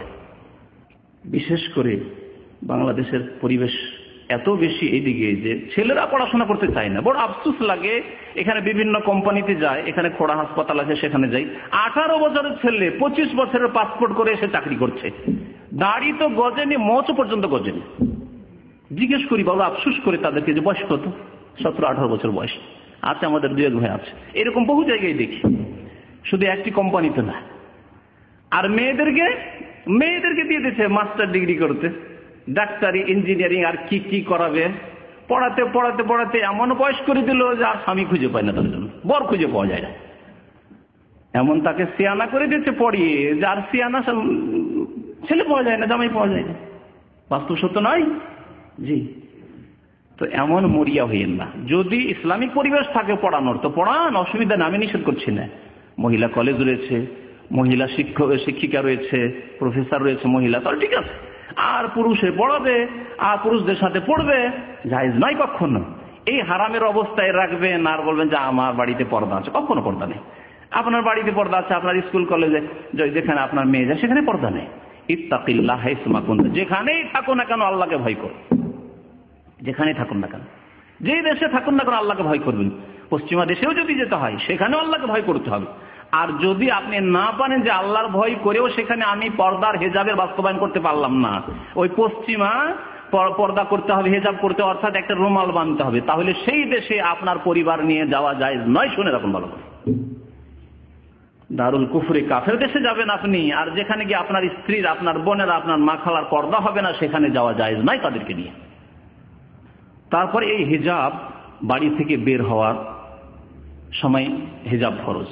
বাড়িতে যতক্ষণ আছেন, স্বামীর বাড়িতে আছেন, নিজের বাবার বাড়িতে আছেন মহিলা, তখন পর্দা নেই। কিন্তু বাড়ির মধ্যে যেমন বললাম যে যদি এমন কোনো যুবক থাকে বা আসে যারা মাহরাম নয়, অর্থাৎ যাদের সাথে বিয়ে শাদী জায়েজ, খালাতো ভাই আসে, মামাতো ভাই আসে, দেবর আছে, তাহলে সেখানে ঘরের ভিতরে থাকলেও পর্দা করতে হবে। বাড়ির মধ্যে থাকলেও উঠানে নামলেই পর্দা করতে হবে। নবী করিম সাল্লাল্লাহু আলাইহি ওয়াসাল্লাম বলেছেন যে যথাসাধ্য আল্লাহকে ভয় করা, যথাসাধ্য আল্লাহকে ভয় করো, ফাত্তাকুল্লাহ মাস্তাতাতুম, যথাসাধ্য আল্লাহকে ভয় করো। সুতরাং আপনার যদি অভাব থাকে, আলাদা পৃথক বাড়ি করতে পারছেন না, বাধ্য হচ্ছেন ভাইদের সাথে থাকতে, সেখানে আপনার স্ত্রীকে যথাসাধ্য আল্লাহকে ভয় করতে বলেন, এবং যথাসাধ্য আল্লাহকে ভয় করার কারণে সে পর্দা করবে, চেহারার পর্দা করার চেষ্টা করবে এবং নির্জনতা অবলম্বন করবে না। পর্দার বাস্তবায়নের জন্য আরো বেশ কিছু বিধিবিধানের প্রয়োজন রয়েছে। আল্লাহ পাক রব্বুল আলামিন মহিলাদের আসল বাসস্থান হচ্ছে তাদের বাড়ি, আসল জায়গা যেখানে তাদেরকে অবস্থান করতে হবে তা হচ্ছে বাড়ি। তাই মহান আল্লাহ ইরশাদ করেছেন ওয়াকারনা ফি বুয়ুতিকুন্না, ওয়াকারনা ফি বুয়ুতিকুন্না, তোমরা তোমাদের বাড়িতে, হে মহিলারা, মহিলাদেরকে আল্লাহ সম্বোধন করে বলছেন তোমরা নিজের বাড়িতেই অবস্থান করো।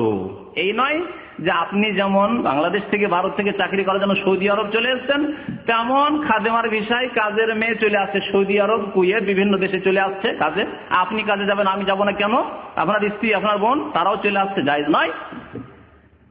আপনাকে আল্লাহ বলেছেন যে ফান্তাশিরু ফিল আরদি ওয়াবতাগু মিন ফাদলিল্লাহ, যাও, নামাজ পড়া হয়ে গেছে, পৃথিবীতে ছড়িয়ে পড়ো, আর কি আল্লাহর যে রিজিক রয়েছে, অনুগ্রহ রয়েছে, তা সন্ধান করো, রুজি রোজগার করো।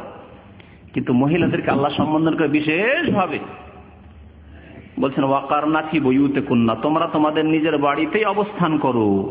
ওয়ালা তাবাররাজনা তাবাররুজাল জাহিলিয়াতিল উলা, আর বাইরে যদি বের হতেই হয় তাহলে বেহায়া, বেপর্দা হয়ে জাহেলি যুগের মহিলারা যেমন চেহারা খুলে রাখতো, মাথা খুলে রাখতো, চুল খুলে রাখতো, বক্ষ দেশের কিছু অংশ খুলে রাখতো, পায়ের কিছু অংশ খুলে রাখতো, হাতের কিছু অংশ বাহু খুলে রাখতো, এইরকম ভাবে তোমরা বাইরে বেরোবে না হে মহিলারা, মুসলিম নারীরা। ওয়ালা তাবাররাজনা তাবাররুজাল জাহিলিয়াতিল উলা, সূরা আহজাব আয়াত নম্বর 33। তাহলে এই মাসলা মনে রাখতে হবে যে মহিলাদের আসল জায়গা, বাসস্থান হচ্ছে বাড়ি, বাড়ির কাজগুলি সামলাবে।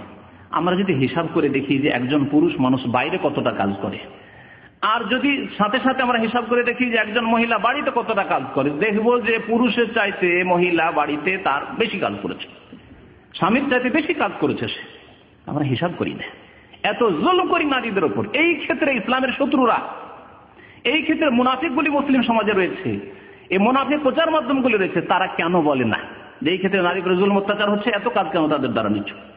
তোমার খাবার পাঠিয়ে দিবে, তোমার ভাইদের পাঠিয়ে দিবে, তোমার মাকে সন্তুষ্ট করতে হবে, তোমার বাবাকে সন্তুষ্ট করতে হবে, তোমার বোনদের সন্তুষ্ট করতে হবে, গোটা বংশ তোমার রয়েছে, আর সন্তুষ্ট করার জন্য, খেদমতের জন্য একজন, ব্যাস তোমার স্ত্রী। এই অবস্থা নয় আমাদের দেশের। আপনার 5 ভাই 7 ভাই আছে, আর কেউ তো বিয়ে করেননি মাশাআল্লাহ, একটাই ভাই কোন রকম বিয়ে করেছেন বড়, আর আপনার স্ত্রীকে 5 ভাই 7 ভাই 30-40 বছর বয়স হয়ে আছে, সবার খাবার প্রস্তুত করে ঘরে ঘরে দিতে হচ্ছে। শরীয়ত নাকি? আমার দেশের মহিলারা ইসলামে যে তাদেরকে অধিকার দিয়েছে তা জানে না, যার ফলে তাদের এসব করে মাঠে ঘাটের কাজ করে, মাঠে ঘাটের কাজ করে, গরু ছাগলের খেদমত করে, সবকিছুই করে তারা। এতগুলি কাজ তাদের উপর বোঝা চাপিয়ে রেখেছে বাড়ির মধ্যে, আর বাইরে সামান্য হয়তো 2-4-8 ঘন্টা আমরা ডিউটি করে চলে আসলাম, আর এসে আবার খাবার প্রস্তুত থাকতে হবে, না হলে সামান্য কথাই তালাক তালাক, আর এক তালাক তো নেই বাংলাদেশে। এই বিদাতি মোল্লার এক তালাকও শিখায়নি। আল্লাহ পাক শিখালেন আত-তালাকু মাররাতান, তালাক অগতির গতি প্রথম কথা, আর দিতেই যদি হয় তো একবারে দাও, আবার যখন কোন রকম অসুবিধা হবে, রাখতেই পারবে না যখন, তখন। এটা নয় যে তালাক একটা লাঠি দিয়ে দিলাম মায়ের একটা, এই না, যখন রাখতে পারবে না ভাবছো তখন তালাক দাও, আর একটা দাও, মাররাতান 2 বারে দাও, 2 বারে দিও, ফেরাবার চান্স আছে, সেজন্য আল্লাহ 2 বারের কথা বলেছেন। 3য় দিয়ে দিয়ে আর ফেরাবার কোনো রাস্তা নেই। এই অশ্লীল রাস্তা, এই জেনার রাস্তা, হালাল আর হিল্লার রাস্তা যে মোল্লারা করেছে, আল্লাহ তো লানত করছেন, তার রাসূল সাল্লাল্লাহু আলাইহি ওয়াসাল্লাম তো লানত করছেন, আর মোল্লাজি হাকিমুল উম্মাত সাহেব ফতোয়া দিচ্ছেন যে মাকরুহ হ্যায়। বুঝলেন? এই হলো মযহাবের ফতোয়া। পর্দার বাস্তবায়ন করতে হবে। পর্দার বাস্তবায়ন না করলে কি হবে? কি হবে? প্রথম কথা, নারীরা নিজের মান সম্মান হারিয়ে ফেলেছে। আজকে পৃথিবীতে নারীদের মান সম্মান চলে গেছে এই পর্দার বাস্তবায়ন না করার কারণে। কারণ মূল্যবান জিনিসকে যত ঢেকে রাখবেন তত হেফাজতে থাকবে। আল্লাহ পাক নারীদেরকে এত মূল্যবান করেছেন যে এই মূল্যবান বস্তুকে ঢেকে রাখো। আর না হইলে চোর ডাকাত খুব বেশি আছে সমাজে, চোর ডাকাত খুব বেশি আছে। আপনার যদি সোনা থাকে, রিয়াল ডলার থাকে, তাহলে খুব হেফাজতে রাখেন। আপনি মূল্যবান জিনিসকে খুব হেফাজতে লুকিয়ে রাখেন। আর বাড়ির সামনে কনস্ট্রাকশন কাজ চলছে, বিল্ডিং এর কাজ চলছে, নির্মাণের কাজ চলছে, লোহা পড়ে আছে, সস্তা জিনিসগুলি পড়ে আছে, বালি পড়ে আছে, ইট পড়ে আছে। আল্লাহ পাক রব্বুল আলামিন নারীদেরকে সম্মানিত করেছেন এই পর্দার বিধান দিয়ে। নারীরা নিজের সম্মান নিজেই হারিয়ে ফেলেছে। আজকাল ফাসেক যুবকরা তাড়াতাড়ি বিয়ে করতে চাইছেন না, কারণ নারীর রাস্তাঘাটে খুব সস্তা হয়ে গেছে, তাদের রেট কমে গেছে। সেই জন্য অল্পতেই যখন পাওয়া যাচ্ছে, এত বড় দায়িত্ব নিয়ে বিয়ে করব, এদের ভরণ পোষণের দায়িত্ব নিব, এদের কাপড় চোপড় দিতে হবে, এদের খরচ দিতে হবে, আবার ছেলে মেয়ে হবে তাদের খরচ দিতে হবে, লেখাপড়া চিন্তা করতে হবে, ওইসব করে লাভ। এক শ্রেণীর ফাসেক লম্পট যুবকরা জেনা, ব্যভিচার, অশ্লীলতার রাস্তা নিয়েছে। কোনো কিছু যদি উন্মুক্ত থাকে, ঢেকে রাখা জিনিস যা ঢেকে রাখতে হয় তা যদি উন্মুক্ত থাকে, তাহলে মানুষের রুচি হয় না। বাস্তব সত্য কথা। মিষ্টি, রসগোল্লা শিকোতে বিক্রি হচ্ছে, আপনি গিয়ে দেখবেন ঢাকা আছে না খোলা আছে। যদি খোলা থাকে আর ভ্যান ভ্যান ভ্যান ভ্যান করে মাছি বসছে, ওই মিষ্টি কিনে খাবেন? আধা পাগল লোকও কিনে খাবে না। আধা পাগলও যদি হয়, কেউ এই মিষ্টি, খোলা মিষ্টি যাতে মাছি বসে আছে, সেই মিষ্টি কেউ কিনে খাবে না। মসজিদের পাশে যদি কলাগুলো বিক্রি হচ্ছে, তাই না? কলা যদি ছিলে ছিলে বিক্রি করে আপনার সুবিধার্থে, যে তাড়াতাড়িতে আছেন, নেবেন আর কিনে খেয়ে নেবেন। ছিলা কলা যদি বিক্রি করে, তাহলে আপনি কিনবেন? কিনবেন না। ডিসকাউন্ট রয়েছে, ছিলা কলা, ছিলাও রেডিমেড রয়েছে, আপনাকে কোনো মেহনত করতে হবে না, ডিসকাউন্ট রয়েছে। এই 10 রিয়ালে 3 কিলো পান, আপনাকে 5 কিলো দিচ্ছি, নেবেন? নেবেন না। তো আজকাল মহিলারা যখন নিজের পর্দা খুলে দিয়ে ছিলা কলা হয়ে গেছে, অথবা ভ্যান ভ্যান করে মাছি বসছে তাদের উপর, অর্থাৎ পাপিষ্ঠদের নজর, খারাপ নজর পড়ছে, যাদের অন্তরে ব্যাধি রয়েছে, এইরকম মেয়েদের উপর আর চাহিদা কোথায়, আগ্রহ কোথায়? আগ্রহ নেই। যুবকদের আগ্রহ নেই। যুবকরা বিয়ে শাদীতে আকৃষ্ট নয়। পর্দার বড় হিকমত রয়েছে। আল্লাহ যিনি সৃষ্টি করেছেন তিনি এই পর্দার বিধান নাযিল করেছেন। এতে রয়েছে শান্তি। পর্দা যদি থাকে, অন্তরের পর্দার সাথে বাহ্যিক পর্দা যদি থাকে, তাহলে স্বামীও শান্তিতে ঘুমাবে, শান্তিতে বসবাস করা, স্ত্রীও শান্তি পাবে এবং শান্তিতে বসবাস করবে। আর যখনই পর্দার অবনতি ঘটবে, তখন স্বামী স্ত্রী দাম্পত্য জীবনের সম্পর্কের অবনতি ঘটবে, সন্দেহ নজরে দেখা শুরু হবে। আপনার স্ত্রী পর্দা করে না, আপনি সন্দেহ নজর দেখছেন, যার তার সাথে কথাবার্তা বলে, যখন তখন বাইরে চলে যায়। আপনার সম্পর্কেও সন্দেহ, কারণ আপনিও পর্দার খেয়াল রাখেন না, আপনিও অন্য মেয়েদের সাথে ওইভাবে কথাবার্তা বলেন, আপনার সম্পর্কে সন্দেহ নজরে আপনার স্ত্রী দেখছে, তখন সম্পর্ক খারাপ হতে লেগেছে। ধীরে ধীরে ফাটল ধরতে ধরতে এমন ফাটল ধরলো যে তালাক পর্যন্ত পৌঁছিল, না হলে আরো কত কি হতে পারে, মার পিঠ, আর কেস, কত রকমের কি হচ্ছে। তো এইগুলির ক্ষতি বলে শেষ করা যাবে না। আল্লাহর বিধান বাস্তবায়ন না করলে, পর্দা না করলে যে ক্ষতি রয়েছে বলে শেষ করা যাবে না। পর্দার বাস্তবায়ন করার জন্য আরেকটি বিধান মনে রাখতে হবে, তা হচ্ছে অপর বাড়িতে যখন ঢুকবেন একজন পুরুষ আপনি, তখন সেখানে আপনি অনুমতি নেবেন। আর বাড়িওয়ালার দায়িত্ব হচ্ছে যে বিনা অনুমতিতে আপনার বাড়িতে যেন কেউ না ঢুকে, যদি কেউ ঢুকে যায় তাকে বের করে দেন। কেন ঢুকলেন আমার বাড়িতে? কে আপনাকে অনুমতি দিল আমার বাড়িতে আসার? হয় না আমাদের দেশে এরকম? গ্রামের লোক মনে করে যে গ্রামের যে কোনো বাড়িতে ঢোকা যেতে পারে, ঠিক না? এখানে অনুমতির প্রয়োজন নেই। অপরিচিত অন্য কোনো জায়গার অপরিচিত মানুষ আসলে প্রয়োজন হয়। ফুফুর বাড়ি গিয়েছে, মামার বাড়ি গিয়েছে, সেখানে কি অনুমতি নেই? সালাম আলাইকুম, বাইরে বসলাম, না ভিতরে যাবো না, ভিতরে যদি ডাকে তাহলে যাবো, না হলে যাবো না, এরকম করেন কি? সরাসরি চলে গেল, মনে হচ্ছে আপনারই বাড়ি, মামার বাড়ি মানে আপনার বাড়ি, অথচ মামা তো বোনেরা রয়েছে, যুবতী রয়েছে, ফুফতো বোনেরা রয়েছে। খালার বাড়ি গেলেন মানে আপন বাড়ি ঢুকে গেলেন, চাচার বাড়ি গেলেন আপন বাড়ি, চাচা তো বোনেরা রয়েছে। জায়েজ? আপনি যে সীমা লঙ্ঘন করছেন, আল্লাহর সীমানাকে অতিক্রম করছেন, যার কারণে আপনাদের সমাজে অশ্লীলতা ছড়াচ্ছে। আল্লাহ পাক এই ক্ষেত্রে কি বলছেন? ইয়া আইয়ুহাল্লাযীনা আমানু, হে মুমিনগণ, সূরা নূরে আল্লাহ ইরশাদ করছেন, লা তাদখুলু বুয়ুতান গায়রা বুয়ুতিকুম, অপরের বাড়িতে তোমরা প্রবেশ করবে না। অপরের বাড়িতে আসল হচ্ছে যে প্রবেশ করবেন না, তবে প্রবেশের আল্লাহ একটা রাস্তা রেখেছেন। কখন প্রবেশ করতে পারবেন? হাত্তা তাস্তানিসু, যতক্ষণ অনুমতি না নিয়ে নেবে, জানিয়ে না দেবে তাদেরকে। ওয়াতুসাল্লিমু আলা আহলিহা, এবং সালাম দেবে। দুটি কথা আল্লাহ বলেছেন, এক হচ্ছে অনুমতি নেওয়া আর এক হচ্ছে সালাম দেওয়া। নবী করিম সাল্লাল্লাহু আলাইহি ওয়াসাল্লাম এর ব্যাখ্যা করেছেন হাদিসে, সহিহ হাদিসে রয়েছে যে আপনি কারো বাড়ি গেছেন, বললেন আসসালামু আলাইকুম আদখুল, যদি সালামের আওয়াজ না পৌঁছে সালামও দিবেন। আজকাল শহর বাজারে বেল সিস্টেম রয়েছে, বেল আপনি চাপ দেবেন আর তার সাথে সালাম বলবেন, আসসালামু আলাইকুম, আর বেল বাজালেন। যদি অনুমতি দেওয়ার হয় তাহলে মহিলাদেরকে নিজ নিজ ঘরে চলে যেতে বলবে, তারপর আপনাকে অনুমতি দিবে, যেই ঘরে যেই কক্ষে বসাবার, রুমে বসাবার, সেই রুমে আপনাকে বসাবে। আর আপনি ইচ্ছে মতো এই রুম থেকে ওই রুম, ওই রুম থেকে ওই রুমে ঢুকে পড়লেন। একবার এই রুমে ঢুকলে ওদের সাথে দেখা করলেন, একবার ওখানে, একবার ওখানে, আর গিয়ে ঢুকে গেলেন মামাতো বোন খালাতো বোনদের রুমে গিয়ে, কেমন আছো, ভালো আছো, শুরু হয়ে গেল। আমাদের সমাজে এরকম নয় কি? বলুন, তাহলে পর্দার বাস্তবায়ন করছেন? আমি আগেই বলেছি যে পুরুষদেরকেও পর্দার বাস্তবায়ন করতে হবে আর মহিলাদেরকেও পর্দার বাস্তবায়ন করতে হবে।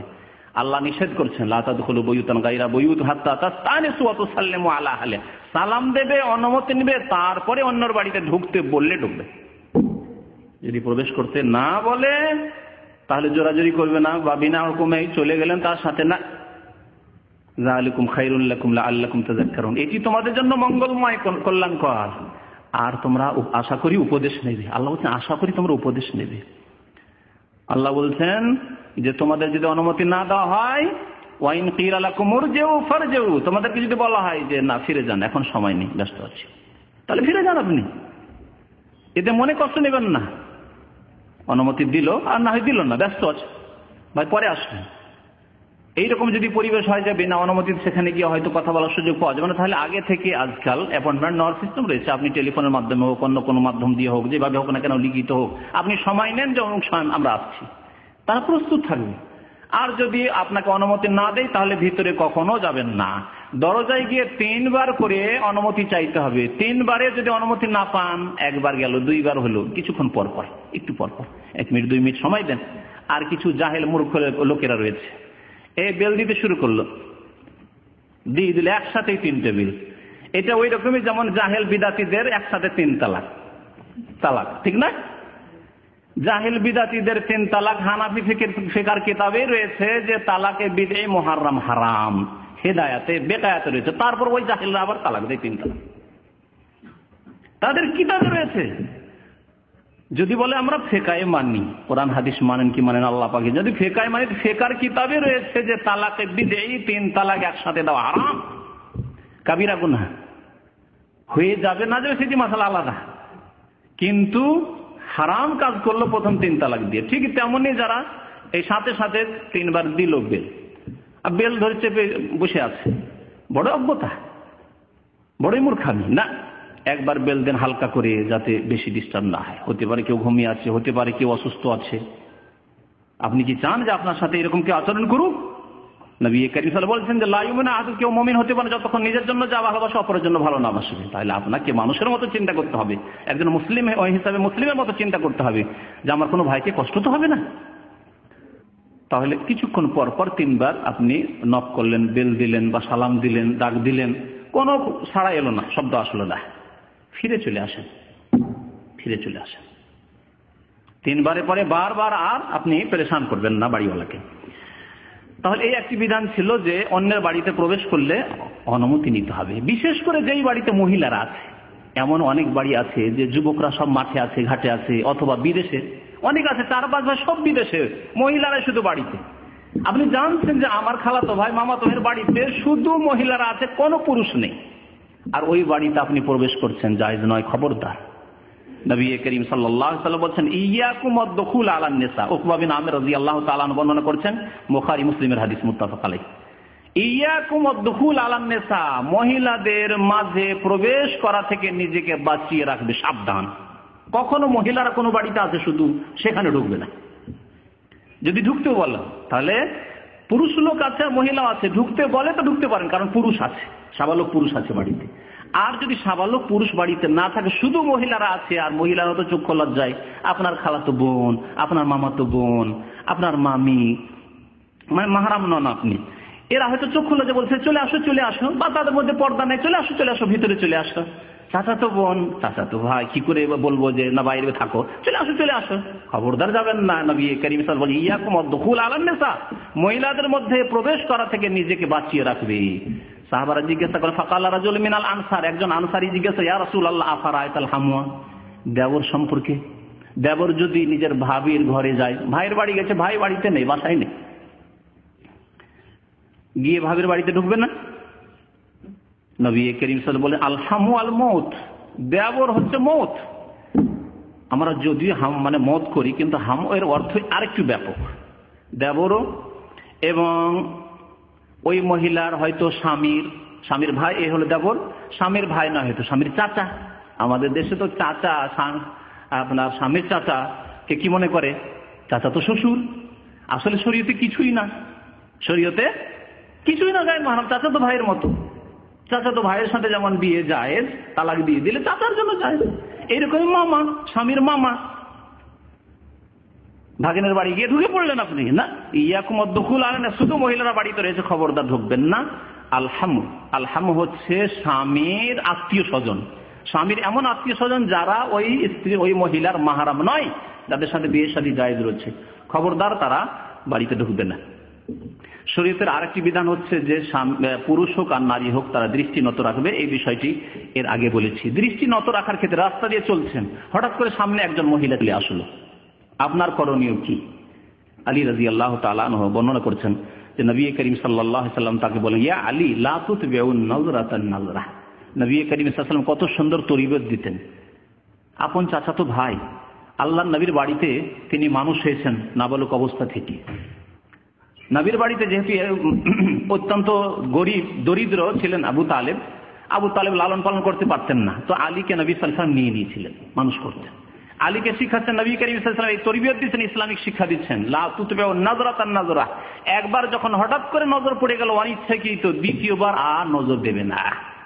সামনে চলতে চলতে দেখলেন একজন মহিলা চেহারা খুলে চলে এসেছে, একজন মহিলার পিঠ খোলা আছে, হঠাৎ নজরে পড়ে গেল, চেহারা নিচে করে নেন। তার চেহারা খোলা আছে, পিঠ খোলা আছে, সেজন্য আপনার জন্য জায়েজ হয়ে গেল এমন নয়। খবরদার এই কথা মনে করবেন না। অনেকে মনে করে সে পর্দা করে না তো আমি কি করবো, না, আপনার করণীয় হচ্ছে যে আপনি আর তার দিকে নজর দেবেন না। ফাইন্নালাকাল উলা, কারণ প্রথমবার অনিচ্ছাকৃত যে তোমার নজর পড়েছিল এটি তোমার জন্য জায়েজ ছিল, কারণ ইচ্ছা করে তুমি দেখোনি। ওয়ালাইসাত লাকাল আখিরা, তবে দ্বিতীয়বার তোমার জন্য দেখা, দৃষ্টি নিক্ষেপ করা জায়েজ নয়। হাদিসটি আবু দাউদ এবং মুসনাদ আহমদে রয়েছে। পর্দার বাস্তবায়ন করতে হলে নির্জনতা থেকে বেঁচে থাকতে হবে। নির্জনতা অর্থাৎ কোন যুবতীর সাথে আপনি নির্জনতা অবলম্বন করবেন না যার সাথে আপনার বিয়ে জায়েজ হতে পারে। নির্জনতা যে কোনো জায়গায় হোক না কেন, বাড়িতে হোক আর হাসপাতালে, বিশেষ করে হাসপাতালে আজকাল ডাক্তার সাহেবেরা বসে থাকে, আর তার পাশে একা রুমে রোগী নাই, একটা নার্স বসে আছে, এই হুজ্জতে আমরা ডিউটিতে আছি, এইরকম ডিউটি করা জায়েজ নয়। শুনে রাখুন, শরীয়তে যেখানে শুধু ডাক্তার থাকবে, বন্ধ রুমে, দরজা বন্ধ রয়েছে, আর সেখানে একজন নার্স রয়েছে, মহিলা নার্স রয়েছে, পুরুষ নার্স দেন। পুরুষ ডাক্তারের কাছে মুসলিম দেশ, মুসলিম, তাহলে যেখানে পুরুষ নার্স দেন, মহিলা ডাক্তারের কাছে মহিলা নার্স দেন। না, এর উল্টো, লেডি ডক্টর যদি থাকে তাহলে সেখানে পুরুষ মেল নার্স দেবে, আর যদি পুরুষ ডাক্তার থাকে সেখানে দেবে মেয়ে নার্স দেবে। আল্লাহু আকবার। মুসলিম উম্মতের এই যদি অবস্থা হয় তাহলে আল্লাহ কেন লাঞ্ছিত করবে না? মুসলিম উম্মত নিজেই যদি দিনকে পালন না করতে চায়, নিজের ঘরেই যদি দিন এত শোচনীয় অবস্থায় থাকে, আজকে ইসলাম মুসলিমদের ঘরে শোচনীয় অবস্থায় রয়েছে। কথা আশা করি আমার বুঝতে পারছেন। আরে অমুসলিমদের কাছে তো তুচ্ছ হয়ে রয়েছে ইসলাম, কিন্তু মুসলিমদের কাছে ইসলাম তুচ্ছ হয়ে গেছে। পর্দা তুচ্ছ হয়ে গেছে, নামাজ তুচ্ছ হয়ে গেছে, কোনো মূল্য রাখে নাই বলে, যার কারণে আল্লাহ জলিল লাঞ্ছিত করে দিয়েছেন এই মুসলিম সমাজকে। নবী করিম সাল্লাল্লাহু আলাইহি ওয়াসাল্লাম বলেছেন লা ইয়াখলু আন্না রাজুলুম বিইমরাহ, কোন পুরুষ কোন মহিলার সাথে যার সাথে বিয়ে জায়েজ রয়েছে নির্জনতা অবলম্বন করবে না। লেমুজিনে মহিলা একাই চেপে যায়, একাই মহিলা চেপে গেল না, তবে 2 জন 3 জন 4 জন যখন হয়ে গেল তখন নির্জনতা। নির্জনতা বলা হয় যে একজন পুরুষ একজন মহিলা, এর নাম হচ্ছে নির্জনতা। একজন মহিলা শুধু বসছে, তার সাথে কোনো ছেলে রাখুক, অথবা আর 2-1 জন মহিলা হয়ে যাক, কমপক্ষে শহরের মধ্যে হলে নির্জনতা আর নেই। ইল্লা মাজি মাহারাম, কোন মাহারামকে নিয়ে, ছেলে রয়েছে, ভাই রয়েছে, সাবালক হতে হবে, অথবা অন্য কোনো মহিলা রয়েছে, তাহলে নির্জনতা শেষ হয়ে যায় প্রয়োজনে যদি এরকম হয় কখনো। এমনকি সাহাবী বলছেন যে ইয়া রাসূলুল্লাহ ইমরাতি খারাজাত হাজ্জাতান, আমার স্ত্রী হজের উদ্দেশ্য করেছে, একা হজে যেতে চায়, আর আমি তো যুদ্ধের নাম লিখে দিয়েছি, জিহাদ ফি সাবিলিল্লাহ যাব, একজন জিহাদে আর আরেকজন হজে। নবী করিম সাল্লাল্লাহু আলাইহি ওয়াসাল্লাম বললেন যে যাও ইরজি ফাহুজ্জা মা ইমরাতিকা, যাও তুমি তোমার বিবির সাথে হজ করো, যাও হজ করো, বিবির সাথে জিহাদে যেতে হবে না। জিহাদ ফরজ, আল্লাহ রাসূল সাল্লাল্লাহু আলাইহি ওয়াসাল্লাম ক্যান্সেল করে দিলেন, তোমার আর জিহাদে যাওয়া লাগবে না, যাও স্ত্রীর সাথে গিয়ে হজ করো মাহরাম হয়ে। একা তোমার স্ত্রীকে হজে পাঠাবে? অনেকেই স্ত্রীকে দেশ থেকে ডেকে নিয়েছেন যে একাই তুমি চলে আসো, হজে হোক বা ফ্যামিলি ভিসা পাঠিয়ে দিলেন, একাই তুমি চলে আসো, একাই সফর করে দেশে পাঠিয়ে দিলে, এগুলি জায়েজ নয়। কত লোকের সাথে যে নির্জনতা অবলম্বন করতে হবে আর কত রকমের যে সমস্যা হবে, যেসব বলার আমার কাছে সময় নেই, সেজন্য ছেড়ে দিচ্ছি। এইরকম মনে রাখবেন যে শরীয়তের পর্দার বিধান বাস্তবায়ন করতে হলে বিনা মাহারামে সফর করা যাবে না, একা সফর করবে না। ঢাকা ইউনিভার্সিটিতে পড়ে আর বাড়ি হচ্ছে চিটাগাং, রাজশাহী, দিনাজপুর, খুলনা, একাই সফর করে, নাইট কোচে বসলো, সন্ধ্যায় বসলো, সকালে গিয়ে নামবে। কত যে হচ্ছে আমাদের দেশে, এটি কোনো পাপই নয়, অথচ কাবিরা না। এগুলি হচ্ছে অশ্লীলতার, জেনা, ব্যভিচারের রাস্তা সব। যদিও বোরকা পরে থাকে জায়েজ নাই, গুনাহগার। বোরকা পরে থাকলে হবে না, পর্দার বাস্তবায়ন হবে না যদি একাই বোরকা পরে কোনো মহিলা সফর করে যাবে। নবী করিম সাল্লাল্লাহু আলাইহি ওয়াসাল্লাম বলছেন যে লা তুসাফিরুল মারআতু ইল্লা মা'জি মাহরাম, কোন মহিলা সফর করবে না মাহরাম ছাড়া। এমন ব্যক্তি হয় স্বামী, আর না হলে যার সাথে বিয়ে স্থায়ীভাবে হারাম, তাকে ছাড়া একাই কোনো মহিলা সফর করে। আর যতগুলি ভারত বাংলাদেশে ধর্ষণের ঘটনা হয় তার পিছনে এইরকমই আছে, যে একা মহিলা সফর করছিল, কোথায় একাই ছিল, তাকে ধর্ষণ করেছে, তাই না?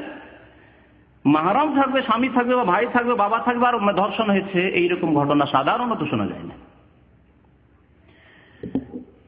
তারপরে যদি ইসলামী বিধানের বাস্তবায়ন করতে হয় পর্দার, তাহলে নারী পুরুষ একই সভায়, একই জায়গায়, একই পার্টিতে, একই স্কুল কলেজে, একই অঙ্গনে, একই প্রতিষ্ঠানে একাকার হয়ে কাজকর্ম করা, একাকার হয়ে খাওয়া দাওয়া করা, একাকার হয়ে চলাফেরা করা, এইসব জায়েজ নয়। নবী করিম সাল্লাল্লাহু আলাইহি ওয়াসাল্লাম নিষেধ করেছেন। একটি হাদিস এই ক্ষেত্রে শোনাই আপনাদেরকে। একদিন নবী সাল্লাল্লাহু আলাইহি ওয়াসাল্লাম মসজিদ থেকে বেরোচ্ছেন। মসজিদে আল্লাহ নবীর জামানায় মহিলারা পিছন দিকে গিয়ে নামাজ পড়তো, মসজিদে যেত মহিলারা। মসজিদ থেকে বেরোচ্ছেন, দেখছেন ফাখতালাতার রিজালু মা'আন নিসা, মহিলারা বেরিয়েছে আর কিছু পুরুষ রয়েছে, এদের স্বভাব রয়েছে তাড়াতাড়ি করে সালাম ফিরে বের হওয়া। এরা তাড়াতাড়ি করে বেরিয়েছে, মহিলারা একটু দেরি করেছে, এমনিতে চলতে তারা ধীরে চলে, একাকার রাস্তাতে একাকার হয়েছে, মহিলাও যাচ্ছে রাস্তা দিয়ে আর পুরুষও যাচ্ছে।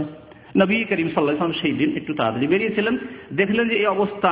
ফাকালা রাসূলুল্লাহ সাল্লাল্লাহু আলাইহি ওয়াসাল্লাম, মহিলাদেরকে বিশেষ করে নবী করিম সাল্লাল্লাহু আলাইহি ওয়াসাল্লাম বললেন ইস্তাখিরনা, পুরুষরা যখন বেরিয়ে গেছে খবরদার তোমরা বেরিও না, তোমরা বিলম্ব করে বের হও, অথবা এক কিনারায়, যদি রাস্তায় বেরিয়ে গেছে এক কিনারায় তোমরা হয়ে যাবে, রাস্তা সদর রাস্তা দিয়ে, মধ্য রাস্তা দিয়ে চলবে, আর সেখান দিয়ে পুরুষরা চলাফেরা করছে, খবরদার এই কাজ করবে না। ইস্তাখিরনা ফাইন্নাহু লাইসা লাকুন্না আন তাহকুকুনা তারিক, তোমাদের জন্য জায়েজ নয় যে সদর রাস্তা দিয়ে, মধ্য রাস্তা দিয়ে চলাফেরা করবে।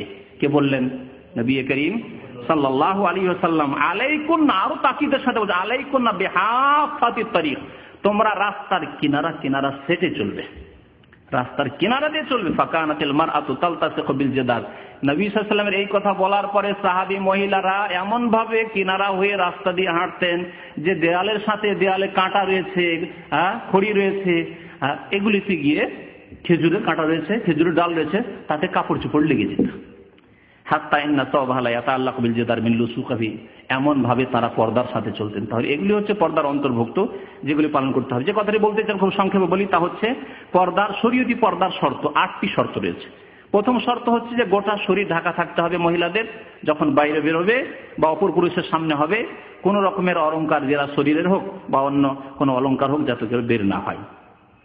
দ্বিতীয় হচ্ছে যে আল্লাহ ইয়াকুনা যিনাতান ফি নাফসি, যে কাপড়টি দিয়ে ঢাকা আছে উপরে, সেটি যাতে করে সাজসজ্জিত না হয়। আজকালকার যেমন বোরকা বেরিয়েছে, এখানে ফাসেকদের বোরকা, কি বোরকার উপরে আবার এমব্রয়ডারি নকশা করা রয়েছে, মনে হচ্ছে আকাশ, আর আকাশে চাঁদনি রাত, পূর্ণিমার রাত, আর তাতে অনেক তারকা, আর ওই আপনার চাঁদ, তাই না? জায়েজ নাই, এটা আরো আকর্ষণ বাড়িয়ে দিচ্ছে, বোরকা পরে আছে আকর্ষণ বাড়িয়ে দিচ্ছে। সুতরাং এইরকম যাতে না হয়, এমন রঙিন কালো রং তাতে আকর্ষণ নেই, কিন্তু যদি লাল রঙের বোরকা হয়, জি, সবুজ রঙের বোরকা হয়, তাতে আকর্ষণ আরো বাড়িয়ে দেবে। তাহলে এমন রঙের হইতে হবে না যাতে আকর্ষণ হয়। তৃতীয় শর্ত হচ্ছে যে কাপড় মোটা কাপড় হইতে হবে, এত পাতলা কাপড় না হয় যাতে করে শরীরের অঙ্গ প্রত্যঙ্গ প্রকাশ পেয়ে যাচ্ছে। যেমন শাড়ি, ইন্ডিয়া বাংলাদেশে যেসব শাড়ি রয়েছে সেই সব শাড়ি দিয়ে যদি বোরকা তৈরি করা হয়, পর্দা হবে? কখনো পর্দা হবে না। মোটা কাপড় দিয়ে বোরকা তৈরি করতে হবে, হিজাব করতে হবে। চতুর্থ শর্ত হচ্ছে যে কাপড় যেটা বোরকার হবে সেটা কোষাদা হবে, প্রশস্ত হবে, ঢিলা ঢালা হবে। এমন ঢিলা ঢালা হবে যাতে অঙ্গ প্রত্যঙ্গের উঁচ নিচ বোঝা না যায়, মোটা রয়েছে মহিলা না পাতলা রয়েছে, কোনখানে কতটা উঁচা নিচা রয়েছে। আজকাল যে বোরকা তৈরি হচ্ছে, সুবহানাল্লাহ, ডান বাম সামনে পিছনে কত ইঞ্চি কোথায় রয়েছে, আপ ডাউন রয়েছে, সবকিছুই বোঝা যাচ্ছে। এটি পর্দা নয়, বোরকা নয়। যদিও কালো রং, সেই জন্য তার নাম বোরকা দিয়েছে, এর নাম শরীয়তি বোরকা নয় এবং শরীয়তি লিবাস নয়, হিজাব নয় না। 5 নম্বরের শর্ত হচ্ছে যে যাতে করে সুগন্ধি না থাকে। ঢিলা ঢালাই পোশাক পরে আছে আর পর্দা খুব সুন্দর করে আছে, কিন্তু আতর মেখে এমন ভাবে যাচ্ছে রাস্তা দিয়ে যাচ্ছে আর পুরুষরা সেন্ট পাচ্ছে, জায়েজ নাই। আতর মেখে কোনো মহিলা আতর ব্যবহার করে যাতে সুগন্ধি রয়েছে সুগন্ধি ছড়ায়, যদি রাস্তায় বেরোয়, নবী সাল্লাল্লাহু আলাইহি ওয়াসাল্লাম বলেছেন ফাহিয়া কাযা ওয়া কাযা জানিয়া, সেটা বিচারকারিনী, আকৃষ্টকারী, সে অন্যকে পুরুষদেরকে আকৃষ্ট করলো, জায়েজ নাই, জানিয়া হবে, জেনার গুনাহ হবে, নবী সাল্লাল্লাহু আলাইহি ওয়াসাল্লাম বলেছেন। 6 নম্বরের শর্ত হচ্ছে যে মহিলারা যে বোরকা পরবে বা হিজাব করবে এটি পুরুষের লেবাসের মতো না হয়। আজকাল যেমন তোপ চলছে, যে জুব্বা আছে, জুব্বার মতো যদি কোনো মহিলা, আজকাল আরব দেশে সাদা জুব্বা আছে, সাদা জুব্বা যদি ঢিলা ঢালা করে হিজাবের মতো, তাহলে পুরুষদের সাথে সাদৃশ্যতা হবে। তারপর পুরুষের সাথে সাদৃশ্যতা আমাদের দেশে আজকাল স্কুল কলেজ ইউনিভার্সিটিতে জিন্স প্যান্ট আর গেঞ্জি, হ্যাঁ, এসব যে পড়া শুরু করেছে, এগুলি হচ্ছে পুরুষদের লেবাস। এর উপরে লানত করেছেন নবী করিম সাল্লাল্লাহু আলাইহি ওয়াসাল্লাম, অভিশাপ রয়েছে। পুরুষদের লেবাস যাতে যদিও ঢিলা ঢালা হয় তবু পুরুষের লেবাস হলে জায়েজ নয়। এইরকমই কাফেরদের লেবাস না হয়। 7 নম্বরের শর্ত হচ্ছে কাফের লেবাস না হয়, কাফের মহিলারা পরে, তাদের ধর্মীয় পোশাক হোক আর ধর্মীয় না হোক, দেশাচার, কাফের মহিলারা পরে, আর ওই রকমই লেবাস যদি পরে পুরুষরা, তাহলে জায়েজ হবে না। 8 নম্বর শর্ত হচ্ছে যে এমন লেবাস না হয় যেটি একেবারে প্রসিদ্ধ লেবাস, সবাই শুধু তাকাবে দেখে। তার মানে এটা যে আমাদের দেশে হয়তো শতকরা একজন বোরকা পরছে সবাই তাকাচ্ছে না, সেজন্য বোরকা ছেড়ে দেবে, তা না। বোরকা অবশ্যই পরবে, যেটা ঢিলা ঢালা শরীয়তি লেবাস তাদের। কিন্তু এমন কোন নতুন লেবাস পরে আসলো যেটি দেশে নেই, আফ্রিকার লেবাস যদি বাংলাদেশে পড়ে তাহলে সবাই তাকাবে, তাই না? আফ্রিকার লেবাস দেখেছেন কি, নকশাওয়ালা কি পুরুষদের হোক আর মহিলাদের, তাদের কাপড়ই হচ্ছে নকশাওয়ালা কাপড়। যারা দেখেছেন আফ্রিকানদেরকে হজের মৌসুমে বিশেষ করে দেখতে পাবে, তো এইরকম লেবাস জায়েজ নয়। তো এই শর্তগুলিকে খেয়াল রেখে হিজাব পালন করতে হবে। আল্লাহ যেন আমাদেরকে নেক আমলের তৌফিক দান করেন, বিশেষ করে হিজাবের যেন আল্লাহ বাস্তবায়নের আমাদেরকে তৌফিক দান করেন। আমাদের মহিলাদেরকে আল্লাহ তৌফিক যেন দান করেন, তাদের অন্তরে ঈমান এবং তাকওয়া যেন আল্লাহ দান করেন। আল্লাহ পাক রব্বুল আলামিন আমাদের অতীতের গুনাহ খাতা ভুল ত্রুটি যেন মাফ করে দেন। রব্বানা আতিনা ফিদ দুনিয়া হাসানাহ ওয়া ফিল আখিরাতি হাসানাহ ওয়া কিনা আযাবান নার। সাল্লাল্লাহু আলা নবিয়িনা মুহাম্মদ ওয়া আলা আলিহি ওয়া সাহবিহি আজমাইন। ঈদ উল ফিতর এবং ঈদ উল আযহা ছাড়া যে দিবসগুলি পালন করা হচ্ছে, আন্তর্জাতিক ক্ষেত্রে হোক আর কোনো দেশেই হোক, জায়েজ নয়, সবগুলি বিদআত, সবগুলি বিদআত। ঈদ উল ফিতর, ঈদ উল আযহা ছাড়া যদি ঈদে মিলাদুন নবী বিদআত হয়ে যায়, তাহলে এগুলি ভাষা শহীদ ভাষা দিবস, অমুক দিবস, তমুক দিবস, এই সবগুলি বিদআত। জি, সবগুলি বিদআত, জায়েজ না। আচ্ছা, আপনার ভাইয়ের ছেলে, ভাইয়েরা, ভাই আছে আমাদের, যার কাছে কাজ নেই, যদি কারো কাছে কাজের সন্ধান থাকে তাহলে আমাদেরকে সন্ধান দিয়ে যাবেন। চাকরির প্রয়োজন রয়েছে, একজন ফ্রি বসে আছেন, যদি কারো কাছে কাজের কোনো সন্ধান থাকে তাহলে কাজের খোঁজটা দিবেন আর কি। এত ছোট পড়া তো পড়তে পারা যাবেন, দেখুন কি আছে। না আসাই উচিত, আসলে এরকম আইনে তো না আসাই উচিত। তবে এটা এই ধরনের পাপ নয় যেটা একবারে খুব বড় ব্যাপার সবার, কারণ এগুলো এর শরীয়তে এমন কোনো যুক্তিও নাই। যদি অপরাধ না করে যায়, হ্যাঁ অপরাধ করে যায়, কোনো কেসে ধরা খেয়ে গেছে, তাহলে বলবো যে অবশ্যই জায়েজ না, কারণ সরকার তাকে চায় না এই দেশে। আর এটা এমনি আইন তৈরি করা আছে। কফিল এনওসি দিলেই তো আসতে দিত, কফিল হয়তো তো সম্পর্ক খারাপ সেজন্য এনওসি দিচ্ছে না, আসলে লোক ভালো, সেজন্য এমন বলা যাবে না যে একবারে জায়েজ না।